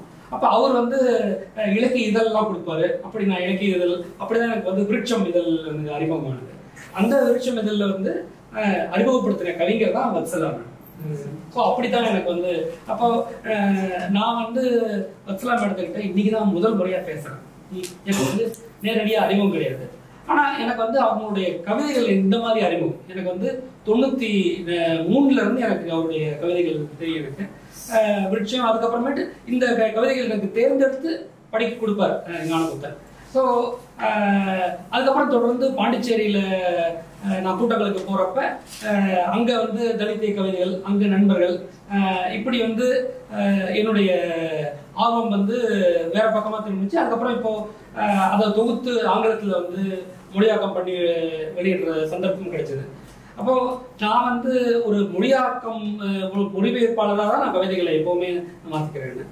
அப்படி பார்க்குறப்ப எனக்கு முதல்ல வந்து வத்சலா மேடத்தோட கவிதைகள்ல வந்து இருக்கிற பெரிய சவால் பார்த்தீங்கன்னாக்க ஒரு ஏமாற்றுகிற எளிமை. இங்கிலீஷ்ல வந்து நாங்கள் வந்து ஒரு டூபியஸ் சிம்பிளிசிட்டி, ரொம்ப எளிமையா இருக்கும். பட் வந்து அதை வந்து ஆங்கிலத்தில் மொழியாக்கம் பண்ணும்போது வந்து அதனுடைய கருத்தாளம் வந்து போயிடுங்கிற ஒரு டேஞ்சர் இருக்கும். ஏன்னாக்கா ஆங்கில மொழியில அந்த மாதிரி செறிவா கொடுக்க முடியாதுங்கிறது. அப்புறம் இதுல வந்து நம்ம அதாவது திருப்பூர் கிருஷ்ணன் வந்து ரொம்ப அந்த 2 போக்குகளை வந்து விரிவா சொன்னாரு. ஸோ அந்த மரபு கவிதை ஒரு பக்கம், அதை உடைச்ச புது கவிதை மரபு. ஸோ இது ரெண்டுக்கும் வந்து எதிரும் புதிருமா இல்லைங்கிறத சொன்னாரு. ஸோ அந்த மாதிரி பார்த்தீங்கன்னாக்கா நான் புரிஞ்சுக்கிட்ட வரைக்கும் வந்து பார்த்தீங்கன்னா இந்த வத்சலா மேடத்தோட கவிதைகளில் வந்து அந்த மரபுக்கான கூறுகள்ல இருந்து நான் எப்படி பார்க்குறேன்னாக்கா ஒரு கூற்று நான் என்னால் பார்க்க முடியுது. அப்போ வந்து என்னன்னா உங்களுக்கு மரபான கவிதைகள் வந்து ஒரு கூற்று, ஒரு பேசுவோம் குரல் வேற ஒருத்தருக்கு வந்து கொடுத்து ஒரு தோழி சொன்னது இல்லை பாங்கன் சொன்னது தலைவி சொன்னதுங்கிற மாதிரி தான் நம்மளுடைய மரபு. அப்போ அந்த மரபுல தான் உங்களுக்கு வந்து சினிமா கவிதைகள் இப்போ வந்து கவிதைகள் எழுதுறாங்கன்னா வேற ஒரு கேரக்டருக்காக எழுதுறாங்க. ஸோ இந்த மாதிரி வந்து சில கவிதைகள் பார்த்தீங்கன்னாக்க அவங்களுடைய தனிக்குரலாகவும் இருக்கு. இப்போ திருப்பூர் கிருஷ்ணனே சில கவிதைகள் வாசிச்சாரு, மேடமே கூட வாசிச்சாங்க. பார்த்தீங்கன்னா அதில் வந்து பார்த்தீங்கன்னா அது வந்து ஒரு கூற்று குரலாக இருக்குது, வேற ஒருத்தருடைய குரலா. ஸோ இந்த 2 மரபுடைய இணைவா என்னால் வந்து அதை புரிஞ்சிக்க முடியுது. அதுக்கப்புறம் நான் வந்து ஸ்ரீலதா வந்து அந்த பெண்ணிய கவிஞர்கள் எல்லாம் வந்து ஒரு பேட்டி எடுத்து ஒரு தொகுப்பு வெளியிட்ட அந்த நிகழ்வுல வந்து அப்பதான் முதல்ல அவங்கள பார்க்குறேன் நான் நேரில். ஆனால் அப்பவும் நான் பேசலை, நான் தூரத்துல இருந்து பார்த்தேன். நான் பார்த்துட்டு நான் நடுவில் வந்து நான் அவங்க சொல்லிட்டு போயிட்டு. ஸோ இப்போ நான் சொன்ன இந்த கருத்துக்களை வந்து ஒட்டி நான் சில கவிதைகளை வந்து உங்களுக்கு வாசிக்கலாம்னு நினைக்கிறேன். ஏன்னா ஏற்கனவே சொன்ன மாதிரி கவிதைகளை பற்றி அதிகமாக பேசக்கூடாது.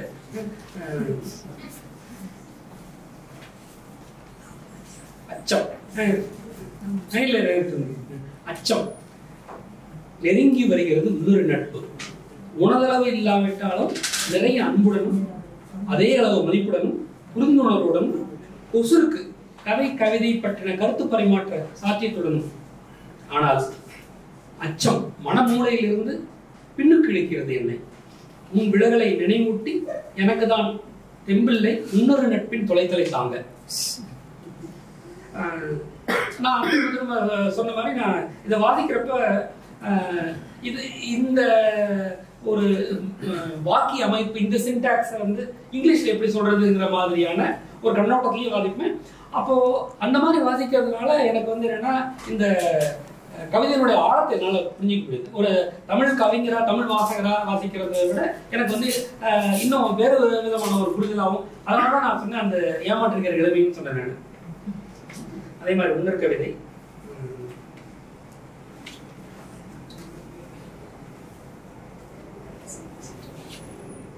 அனுமதி விருட்சம்ல வந்தது. என் கால்கள் நடக்கும் வரை, என் கைகள் உடங்காத வரை, என் எண்ணங்கள் என்னுடையதாக இருக்கும் வரை, என் நெஞ்சத்தில் அன்பிருக்கும் வரை இருந்து விட்டு போகிறேனே நான்.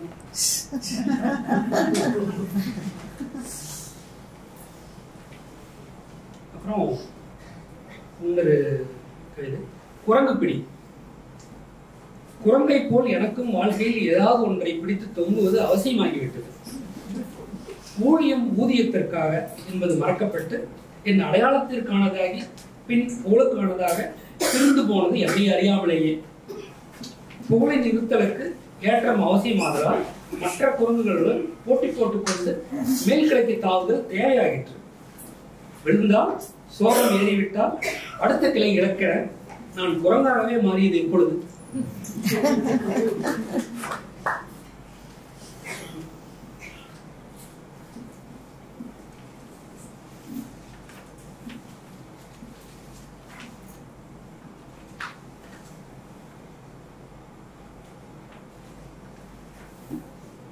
அதிர்ஷ்டம்.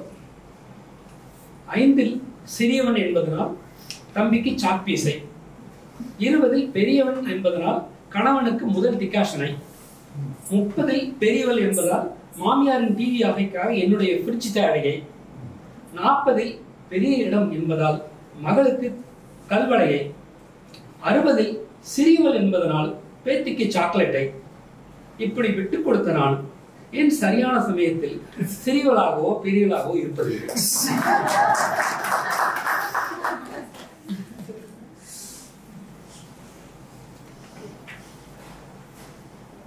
விடுதலை. இன்றுதான் நினைவுக்கு வந்தது நேற்று அந்த நாள் என. கைகள் கசகசக்க, பூச்சுமை தலையை அழுத்த, புகை கண்ணை குருடாக்க, அரைமயக்கத்தில் புரியாத மொழியில் திணிக்கப்பட்ட சத்தியங்களை ஏற்றுக்கொண்ட நாள்,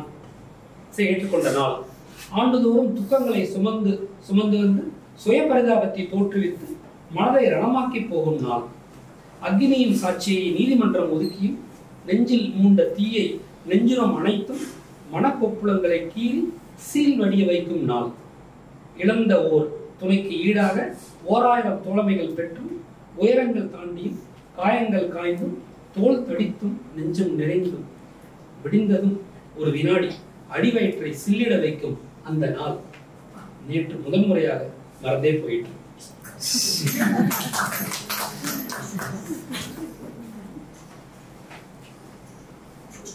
இப்ப பாத்தீங்கன்னா இந்த மரபு கவிதையிலிருந்து நம்ம நவீன கவிதைக்கு நம்ம நகர்றப்ப பாத்தீங்கன்னாக்க மரபு கவிதை சட்டகத்துல வந்து அந்த சட்டகத்துக்குள்ள எழுதணுங்கிற கட்டாயம் மட்டும் இல்லாம தன்னுடைய உணர்ச்சி வெளிப்பாட்டை வந்து நேரடியா சொல்ல முடியாத ஒரு இறுக்கத்தன்மையும் இருந்தது. ஸோ உங்களுக்கு வந்து நவீன கவிதையில வந்து போது வந்து தன்னுடைய உணர்ச்சியை வந்து நேரடியா வந்து வெளிப்படுத்தக்கூடிய சாத்தியக்கூறு நிறைய அதுல இருந்தா அதுக்கான அளவு மொழியும் வந்து பாத்தீங்கன்னாக்க அது வந்து கவிதை மொழியா அது. அதான் திருப்பூர் கிருஷ்ணன் பேசுனாங்க, அவர் அருள் சாரும் பேசினாரு. அதாவது ஒரு வசன நடை, அந்த வசன நடை வந்து ஒரு பாரதியார்ல இருந்து வந்துருச்சு. அந்த வசன காவியத்துக்கு மூலமா வந்து ஏற்கனவே வசனத்துல வந்து உங்களுக்கு வந்து காத்தவராயன் கதையிலிருந்து நலத்தங்கால் கதையிலிருந்து ஒரு வசன நடையில கவிதைகள் கதைப்பாடல்கள் வர ஒரு பெரிய மரபு. ஸோ அந்த மரபுடைய தொடர்ச்சியா தான் நவீன கவிதைகள்ல வந்து கதை சொல்ற ஒரு மரபா வந்தது. ஸோ அந்த அந்த கவிதையில வந்து கதை சொல்ற மரபு அப்படிங்கிறது வந்து இந்த வசனம் மூலியமா தான் சாத்தியமாச்சு. அப்ப அந்த மாதிரி ஒரு மொழி நடை தான் வந்து நான் வந்து இந்த ஒரு நவீன கவிதையினுடைய மரபுடைய அங்கமா நான் பார்க்கறேன். அதனுடைய அங்கத்தினுடைய ஒரு முக்கியமான பகுதியா நான் வந்து வத்சலா அவங்களுடைய கவிதைகளை பார்க்கறேன். ஸோ இறுதியா ஒரு கவிதை என்னுடையது. சில சமயம் புலி போல் பாய்ந்து வந்து கணத்தில் பொழிந்து விடுகிறது கோர்வையாக ஒரு கவிதை. அதற்கு சொந்தம் கொண்டாடும் உரிமை எனக்கு இருக்கிறதா எனும் சந்தேகத்தில் என்னை ஆழ்த்திவிட்டு சில சமயங்களில் தெருவில் அமர்ந்து அடம் பிடிக்கும் குழந்தையாய் உருவாக மறுத்து கொண்டு சில சமயம் மொத்தையாக தோன்றி செதுக்க செதுக்க அற்புதமாக உருவெடுக்கிறது. எல்லாமே என்னுடையவை. இப்போ ஆங்கில மரபுல பார்த்தீங்கன்னாக்க ஒரு மாதிரி கவிதையை பற்றி கவிதை, அதாவது ஒரு மெட்டா போயம் மாதிரி சொல்லுவாங்க.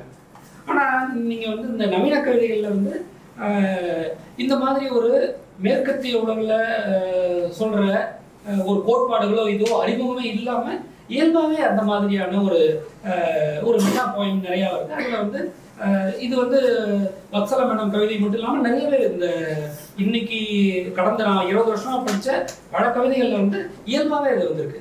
அப்போது நான் ஆங்கிலத்துறையிலிருந்து வந்ததுனால அதை வந்து வகுப்புல போய் நான் வந்து நடத்தும் போது அது ஒரு பெரிய ஒரு கோட்பாடாவோ ஒரு டெக்னிக்காவோ நம்ம டிஸ்கஸ் பண்ணுறதுல ஒரு தயக்கம். ஏன்னா நான் வந்து தமிழ்லையும் படிச்சுட்டு இருக்கேன். நான் அப்போ இங்கிலீஷில் வந்து நம்ம வந்து இங்கிலீஷில் மட்டுமே நான் வந்து படித்து வந்திருந்தேன்னா அதை நான் அப்படி தான் பார்த்துருப்பேன்.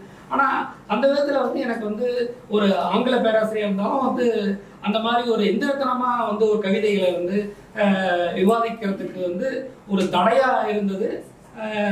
அதை மீறி நான் வந்து இயல்பாக கவிதைகளை வந்து புரிஞ்சுக்கிறதுக்கோ அதை பற்றி விவாதிக்கிறதுக்கோ எனக்கு வந்து ஒரு வாய்ப்பு கிடைத்தது வந்து இந்த தமிழ் நவீன கவிதைகளை வாசித்தது.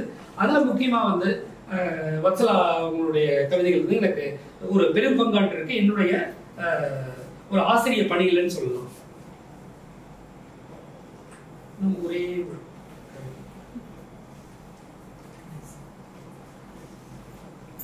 பயங்கள். எனக்கு உண்டு சில பயங்கள்.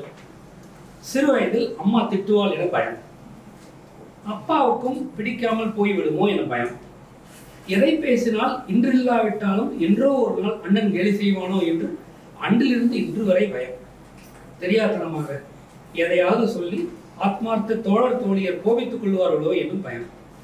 தப்பாக மந்திரத்தை உச்சரித்து தெய்வம் கோபித்துக் கொள்ளும் என்று பயம். சனிக்கிழமை தோறும் நவகிரகங்களை சுற்றி எள்ளு விளக்கு ஏற்றாவிட்டால் அல்லது வெளியிலிருந்து திரும்பியவுடன் பின்னங்கால் கழுவாவிட்டால் சனி கூடவே வரும் என்று பயம். இருட்டில் போக புளிய மரத்தடையில் நிற்க பேய்ப்படம் பார்க்க பயம். யாரோ சொன்னார்கள் மனநல நிபுணரை பார்த்தால் சரியாகும் என்று. பார்க்கலாம் தான், ஆனால் ஒருவேளை அப்படி நடந்து விட்டால். இந்த கவிதைகளை வந்து வாசிச்சு உங்ககிட்ட பகிர்ந்துக்கிறதுக்கு ஒரு நல்ல சந்தர்ப்பம் கொடுத்ததுக்கு மிக்க நன்றி. பல்கலைக்கழகமே பாராட்டியதாக மகிழ்ச்சி அடைகிறோம்.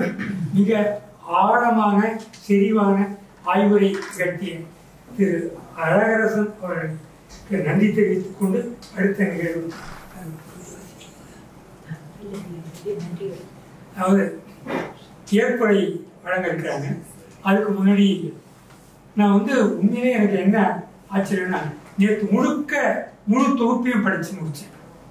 எனக்கு கீழே வைக்க முடியுது. எனக்கு எவ்வளோ நாளாக பழக்கம். ஆனால் நேற்று தான் வத்சலா கவிஞரை கண்டுபிடிச்சேன். எனக்கு ஆச்சரியமா இருந்தது. அதை பற்றி நான் எழுதணும், இந்த அறிஞர் சபையில் நான் வைக்கணும்னு ரொம்ப ஆசைப்படுறேன். அதை பற்றி விமர்சனம். வத்சலாவின் தேர்ந்தெடுத்த கவிதை. ஒரே உலகம், ஆனால் ஒவ்வொருவருக்கும் ஒவ்வொரு உலகம். சாத்தியமாக்குகிறது மனம். பிரபஞ்சத்துக்கே சவால் விடக்கூடியதாக இருக்கிறது மனம். அதன் அழிச்சாட்டியம் சொல்லி மாளாது. ஆணாதிக்கம், பெண்ணுரிமை, முதலாளித்துவம், கம்யூனிசம், சனாதனம், சமத்துவம் என மனம்தான் ஒவ்வொரு பொம்மைக்கும் தனித்தனி கயிறுகளை தயாரித்து தருகிறது. ஒற்றை கையில் பிடித்துக் கொண்டு வித்தை காட்டுபவர் தான் பொம்மலாட்டக்காரர் தான் கவிஞர். அறிவுள்ளவர் மனிதராக போற்றப்படலாம். மனசாட்சி உள்ளவர் தான் கவிஞராக அங்கீகரிக்கப்படுகிறார். கவிஞர் எழுதும் நாட்குறிப்புகள் தான் கவிதை தொகுப்புகள், வேறொன்றும் இல்லை. அவரது மனம் பயணம் செய்யும் வழித்தடங்கள் பற்றிய ஒரு வரைபடம், அவ்வளவுதான். தித்திப்பிலிருந்து கசப்பு வரை, துவர்ப்பிலிருந்து உவர்ப்பு வரை அவன் ருசிகளின் பிரயாணம். உயர்வு நவிற்சியாக சொன்னால் கவிஞரது நாக்கு ருசிகளின் தின்பண்டம். ஒவ்வொருவரும் ஒவ்வொரு குப்பி தயாரித்துக் கொண்டு அதற்குள்ளேயே வசிக்க விரும்புகிறோம். அது ஒரு வகையில் சௌகரியத்தின் சாம்ராஜ்யம். அந்த அரண்மனையில் கேள்வி கேட்பதற்கு ஆள் இல்லை. அந்தப்புறத்தின் அத்தனை மகாராணிகளுக்கும் அவர்தான் ராஜா. இப்படியே வாழ்ந்து முடிந்து விடுகிறோம். மரணம் வரைக்கும் ஒருவர் அடுத்த குப்பியில் என்ன இருக்கிறது என்று அறிய முயற்சி செய்வதே இல்லை. கப்பலுக்கு ஒரு திசைமானி போல சமூகத்துக்கு ஒரு கவிஞர் என்பது என் ஆசை. அப்படித்தான் இருக்க வேண்டும் என்பது அவசியமில்லை.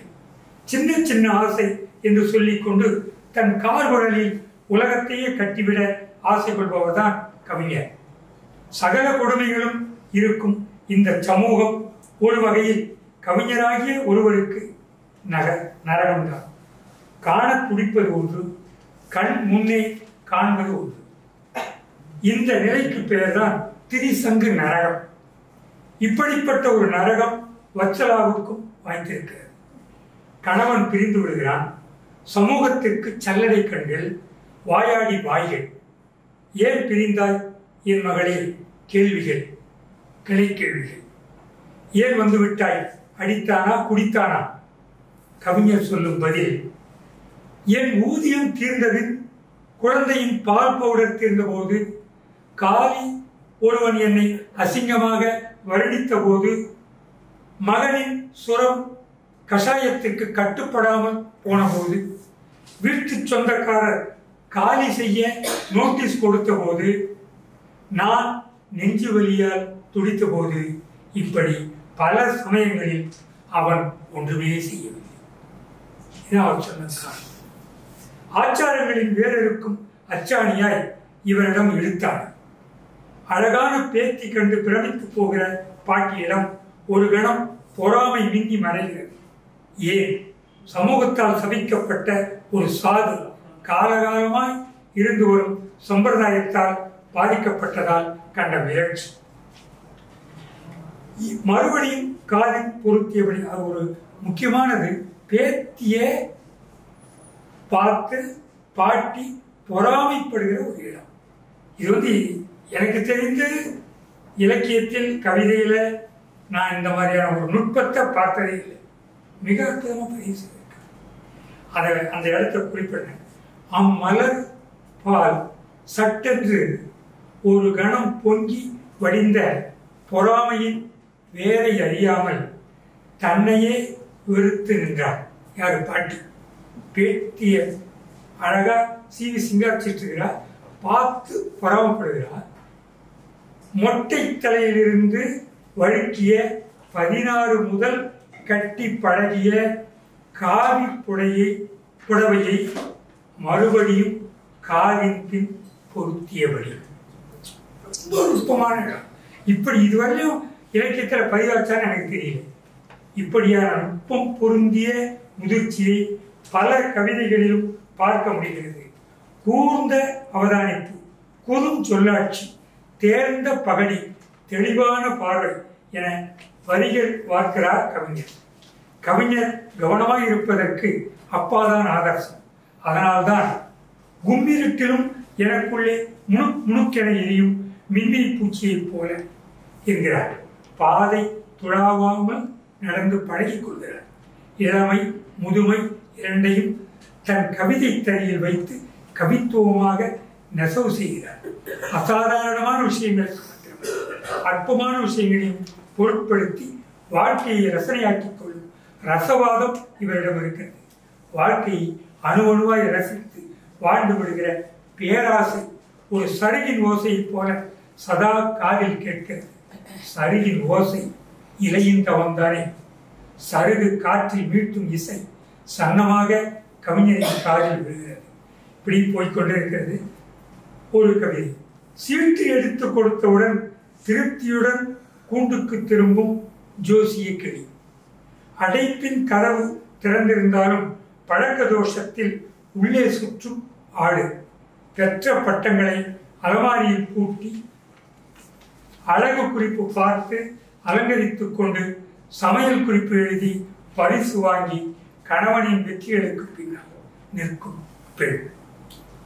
சமூகத்தின் சட்டகத்தில் பெண்கள் பார்க்கிற நிலை கண்ணாடிகளில் ஆண்களில் பிம்பங்கள் மட்டுமே தெரிவதை, சமூகத்தின் சட்டகத்தில் பெண்கள் பார்க்கிற நிலை கண்ணாடிகளில் ஆண்களின் பிம்பங்கள் மட்டுமே தெரிவதை திரும்ப திரும்ப சொல்லுகிறார் வத்சலா.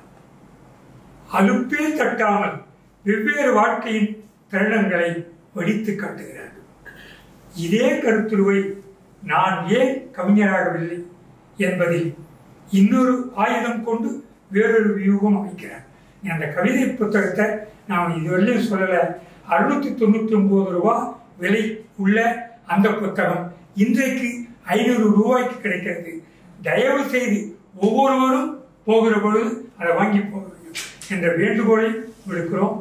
நான் ஏன் கவிஞராகவில்லை என்பதற்கு அவர் அடுக்கி வைக்கும் காரணங்கள் அபாரமானவை. அதை தெரிஞ்சுக்கிறதுக்காகவே நீங்க வாங்க. பெண்களுக்கே உரிய நுட்பமான பார்வைகள். எப்பொழுதெல்லாம் கவிதைகள் இறந்தன, சிறு வயதில் துணிமடித்து வைத்த நேர்த்தியை பாட்டி பாராட்டிய போது, அண்ணன்மாரின் அடங்கா பசிக்கும் அப்பாவின் நீண்ட நாக்கிற்கும், கற்பனை பண்ண முடியுதா? ஒரு நீண்ட நாக்குன்னு சொல்றாங்க. அப்பாவின் நீண்ட நாக்கிற்கும் ஈடு கொடுக்க திணறிய அம்மாவுக்கு இறங்கி கரண்டியை கையில் எடுக்கையில் ஓரிரண்டு, இப்படி என் கவிதைகள் இறந்து கொண்டே இருந்தன அப்படின்னு சொல்றாங்க. காரணங்கள் நீள்கின்றன. எவ்வளவு நீளம் என்றால் சமூகத்தின் சட்டை காலரை பிடித்து இழுக்கும் அளவுக்கு. கடன் என்கிற கவிதையில் காதலின் மிக நுட்பமான காட்சிகளை பார்க்க முடிகிறது. எல்லாவற்றையும் திருப்பி விட்டதாக, வெட்டி விட்டதாக, புதைத்து விட்டதாக எழுதியிருக்கிறாய். காதலன் கேட்கிறான், எல்லாவற்றையுமா? அன்றொரு நாள் என் கூந்தலில் பட்டு தெரித்த மழை துளிகள் உன்னில் ஏற்படுத்தியதே அந்த சிலிர்ப்பு. உன் பெயரை சன்ன குரலில் உச்சரிக்க நான் உபயோகித்தேனே அந்த மூச்சு. அடுக்கி கேட்கிற ஒவ்வொரு கேள்வியும் ஆழகால விஷத்தில் தோய்த்தெடுத்த அம்பினை போல பாய்கிறது. பதில்கள் நம்மிடம் இருப்பதில்லை. காதலின் உன்னதத்தை இவ்வளவு நேர்த்தியாக சொல்கிற கவிதையாற்றல் வத்சலாவுக்கு வைத்திருக்கிறது. மிக அற்புதமான கவிதை தொகுப்பு முழுவதும் அனுபவிச்சு படிக்க முடியும். அப்படியான ஒரு அற்புத தொகுப்பை 500 ரூபாய்க்கு இன்னைக்கு கிடைக்கிறது. வாங்கி செல்ல வேண்டும் என்ற வேண்டுகோளை விடுத்து ஏற்படைக்காக வச்சலாம்.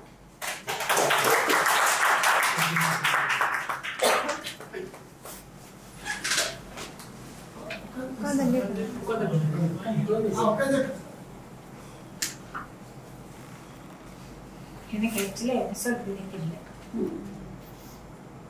ரொம்ப வேண்டு போயிட்டேன். இப்படிப்பட்ட ஆளுமைகள் என்னுடைய திறமையை பாராட்டியது வந்து எனக்கு ரொம்ப சந்தோஷமா இருக்குது. உண்மை என்னன்னா, நான் பெரிய கவிஞராக இன்றைக்குமே உணர்ந்ததில்லை.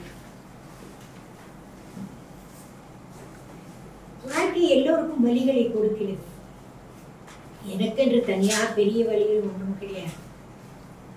மற்றவர்களுக்கு இருக்கும்போது இருக்கும் சில வழிகளில் எனக்கும் இருக்கும். அந்த வழிகள் ஏன் வந்தன? மற்றொருவரால் ஏற்படுத்தப்பட்ட வழிகள். அதே அந்த வழிகள் ஏன் வந்தன? அவர்கள் ஏன் அப்படி நடந்து கொண்டார்கள்? இதை பற்றி அலசி அலசி நான் சில விஷயங்களை புரிந்து கொள்ளும் போது அந்த வழிகள் காணாமல் போகின்றன. ஒட்டுமொத்தமான ஒரு விளிம்பு நிலை மக்களுக்கு, பெண்களாகட்டும், ஜாதி ரீதியாக, வர்க்க ரீதியாக, கொடுமைப்படுத்தப்படுபவர் யாராக இருந்தாலும் சமுதாயத்தில் பெண்ணியம் என்று தனியாக நம்மளால் ஆண் பெண் சமத்துவத்தை கொண்டு வர முடியாது. எல்லா விதமான சமத்துவமும் ஒன்றாகத்தான் வர முடியும். இதை நான் உணர்ந்து கொண்டேன். என் வலிகள் என்னுடைய வலிகள் இல்லை, ஒரு பெரிய கூட்டத்தின் வலி என்பதை நான் உணரும் போது வலிகள் காணாமல் போனேன். நான் என்னுடைய முதல் துவக்கில் எழுதியபடி அந்த வலிகள் என்னுடையவை என்று நினைத்து கொண்டிருந்த போது நானும் மற்றவர்களைப் போல தவணைமனை தற்கொலையில் நான் இழந்து கொண்டிருந்தேன். ஆனால் அந்த வலிகள் என்னுடையது அல்ல, ஒரு மிகப்பெரிய வலியின் ஒரு அங்கம் என்று உணர்ந்த போது என்னுடைய வலி கோபமாய் மாறியது, ஒரு சமுதாய கோபமாய். இது யாரையும் பழிவாங்குவதற்காக இல்லை, எல்லோரையும் உயர்த்துவதற்காக. சமத்துவம் வரும்போது எல்லோரும் உயர்வோம், அதை பற்றி சந்தேகமே கிடையாது. என்னை இவ்வளவு பாராட்டியே எனக்கு நிஜமாவே அவர் சொன்னது ரொம்ப எம்பாரசிங்கா இருந்தது எனக்கு. நான் எனக்கு என்னன்னா, ஏதாவது ஒரு திறமை நம்மிடம் இருந்தால் அதை அது ஒரு திறமை நம்மிடம் வரும்போது அதுக்கு பெருமை கொள்வதற்கு எதுவுமே இல்லை. பிறக்கும் போதே அது வந்து விடுகிறது. அதற்காக நான் பெருமை கொள்வதற்கு எதுவுமே இல்லை. ஆனால் அந்த திறமையை மற்றவர்களும் பகிர்ந்து கொண்டு அதை ஒரு பொருளாக நினைக்கிறேன் நான். அதுதான் என்னை எழுத வைக்கிறேன். தவிர அதற்காக நான் உழைக்கும் உழைப்பு மட்டுமே என்னுடையது, நான் பெருமைப்பட வேண்டியது என்று நான் நம்புகிறேன். மூன்றாவதாக, இவ்வளவு அன்பை நான் சம்பாதித்து வைத்திருக்கிறேன் என்பது எனக்கு மிகவும் பெருமையாக இருக்கிறது. என் வாழ்வின் முக்கியமான சம்பாத்தியமே அதுதான் என்று நான் நினைக்கிறேன். அதை முழுவதாக டிசர்வ் பண்ண வேண்டும் என்று நான் ஆசைப்படுகிறேன். எப்படி எனக்கு இது இவ்வளவு அன்பு எனக்கு வந்து சேருகிறது என்று எனக்கே தெரியவில்லை. ஏதோ ஒரு சிறிய விஷயம் என்னிடம் இருக்க வேண்டும் என்று நான் அதற்காக பெருமிதம் கொள்கிறேன். மற்றபடி எனக்கு சொல்வதற்கு என்னை பற்றி சொல்வதற்கு ஒன்றுமே இல்லை. இங்கு வந்து என்னை பாராட்டிய அனைவருக்கும் என்னுடைய மனமார்ந்த நன்றி. என் கவிதைகளை படித்தது அதுதான் எனக்கு நீங்கள் செய்யக்கூடிய ஒரு மிகப்பெரிய உதவியாக நான் நினைக்கிறேன். அவர் சொன்னது போல பிழைகள் நிச்சயமாக இருக்கும் என்னிடம். அந்த ஒற்று பிழை ஒரு சின்ன சீக்ரெட்டை பகிர்ந்து கொள்கிறேன். 4வது கிளாஸுக்கு மேலே நான் தமிழ் படித்தது கிடையாது. 3 வருஷம் 5வது 6வது 7வது எந்த ஸ்கூலுக்குமே போனது கிடையாது. அதுக்கப்புறம் குஜராத்தி மீடியம், அதுக்கப்புறம் இங்கிலீஷ் மீடியம், இப்படி போயிட்டு ஹிந்தி தான் செகண்ட் லாங்குவேஜ். ஆனால் எனக்கு எழுத வந்ததுக்கு முக்கியமான காரணம் என்னன்னா, வீட்டில் தமிழ் பேசுவாங்க. நான் படித்தது எல்லாம் வந்து அந்த காலத்தில் கல்கி ஆண்டவுடன் புத்தகம் கூட படித்தது கிடையாது. அந்த காலத்தில் வந்த இதில் இலக்கண பிழைகள் கொஞ்சம் கம்மி. ராணா என்ன வித்தியாசம் அது தெரியுது, நானா தெரியுது, ஆனால் இப்போ அதனால அதை எவ்வளோ திருத்திக்க முடியும். இன்ஃபேக்ட் இது ஒரு பெரிய ப்ராஜெக்ட் இருக்கு. நான் ஒழுங்கா உட்காந்துட்டு தமிழ் கற்றுக்கணும் அப்படிங்கிற ப்ராஜெக்ட் இனிமேல் ஆரம்பிச்சிருப்பாங்க. ஒரு நன்றி உரை. இந்த கவிதை நூலின் வெளியீட்டு விழாவை மிக சிறப்பாக நடத்திய பிரகிருதி ஃபவுண்டேஷனை சேர்ந்த திரு ரன்பீர் ஷா, திருமதி மீரா கிருஷ்ணன், திரு ஹரீஷ் சுப்பிரமணியன் போன்ற அனைத்து நண்பர்களுக்கும் எனது நன்றி. எத்தனையோ பணிகளுடைய நேரம் ஒதுக்கி எனது நூலை வாசித்து இங்கு வந்து உரையாற்றிய எனது ஆசான் கலைமாமணி திருப்பூர் கிருஷ்ணன், எனது நண்பர் அழகரசன் ஆகியோருக்கு எனது அன்பார்ந்த நன்றி. அருமையாக இந்த நிகழ்ச்சியை தொகுத்தெடுத்ததோ அவரும் பெரிய பாராட்டு. ரொம்ப நிறைய மைசூர் பாக் சாதாமே போட்டு தொகுத்தெடுத்த தோழர் நாவே அருளுக்கு எனது நன்றி. மேடையில் தமிழ் வாழ்த்து பாடிய என் தோழிகள் திருமதி உஷா பாரதி, திருமதி சாந்தி ரசவாதி, திருமதி ஆர் சீதாலட்சுமி, திருமதி ஜானகி மகேஷ் அவர்களுக்கு எனது நன்றி. இந்த நூலை வடிவமைத்து தந்த முனைவர் பா விஜயகுமார் அவர்களுக்கும், பதிப்பித்த திவ்யஜோதி சர்மா அவர்களுக்கும் மற்றும் ரெட்ரிவர் டன்ஸ் பதிப்பத்தாருக்கும் எனது நன்றி. இலக்கியம் சார்ந்த புலனக்கூறுகளும் மெய்நிகர் கூட்டங்களும் நடத்தி 2020 என்னை மீண்டும் கவிதை எழுத தூண்டிய அழகி சிங்கருக்கும் புனிதம் இரட்டையர் அவர்களுக்கும் எனது மனமார்ந்த நன்றி.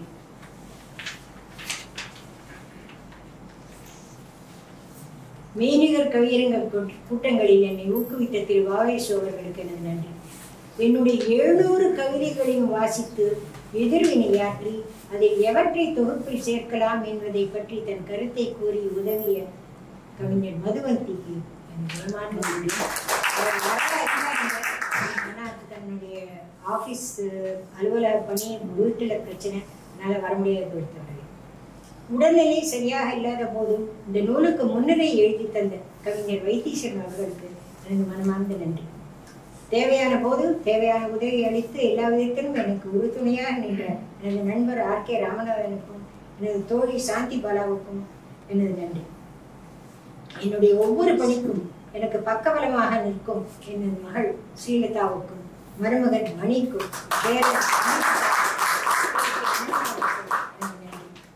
தங்களுடைய உடல் உழைப்பை தந்து எழுதுவதற்கு தேவையான நேரத்தை எனக்கு சேமித்து தந்த என் வீட்டு பணி செய்யும் திருமதி கோமதி, என் பிரசியாற்றும் திருமதி மகேஸ்வரி மற்றும் என்னால் செய்ய முடியாத பல உடல் சார்ந்த பணிகளை அருமையாக வத்சலாவின் கவிதையில் தொடங்கினோம். வத்சலாவின் கவிதையோடு முடிப்போம். அவங்க விரும்பியபடியே அந்த கவிதை எனக்கு தெரிஞ்சு சமீபத்தில் நான் கலந்து கொண்ட நிகழ்வுகளில் இவ்வளவு இலக்கியபூர்வமாகவும் கவிதாபூர்வமாகவும் அமையல. இந்த அரங்கமே ஒரு சாட்சி, பாந்தமா இருக்கு. இந்த அரங்கமே முதல் வெற்றி. இந்த கவிதையோட நம்ம நிகழ்ச்சியை முடிக்கிறோம். நல்ல கவிதை, அவருடைய கவிதை நல்ல கவிதை, சுமாரான கவிதை, மோசமான கவிதை, கவிதையே அல்லாத கவிதை. உனக்கு பிடித்தாலும் பிடிக்காவிட்டாலும் அது என் கவிதை, நான் பெற்றது. எவ்வளவு துணிச்சலா. ஆனால் ஆனால் எங்களுக்கு தெரியும், நீங்கள் எழுதியவை மட்டுமல்ல, நீங்களே ஒரு கவிதை தான்.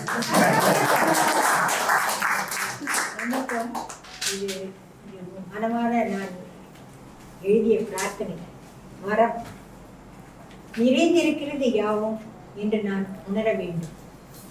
எனதுள்ள அன்பில் தழைக்க வேண்டும். அளவிலா அன்பில் நான் மூழ்க வேண்டும். எல்லோரையும் படிக்க தெரிய வேண்டும். எல்லோரையும் எனக்கு பிடிக்க வேண்டும். உண்மை உணரும் வலிமை வேண்டும். வியக்கும் தன்மை மாறாதிருக்க வேண்டும். கற்றல் என்றும் தொடர வேண்டும். கடவுளை தினமும் காண வேண்டும்.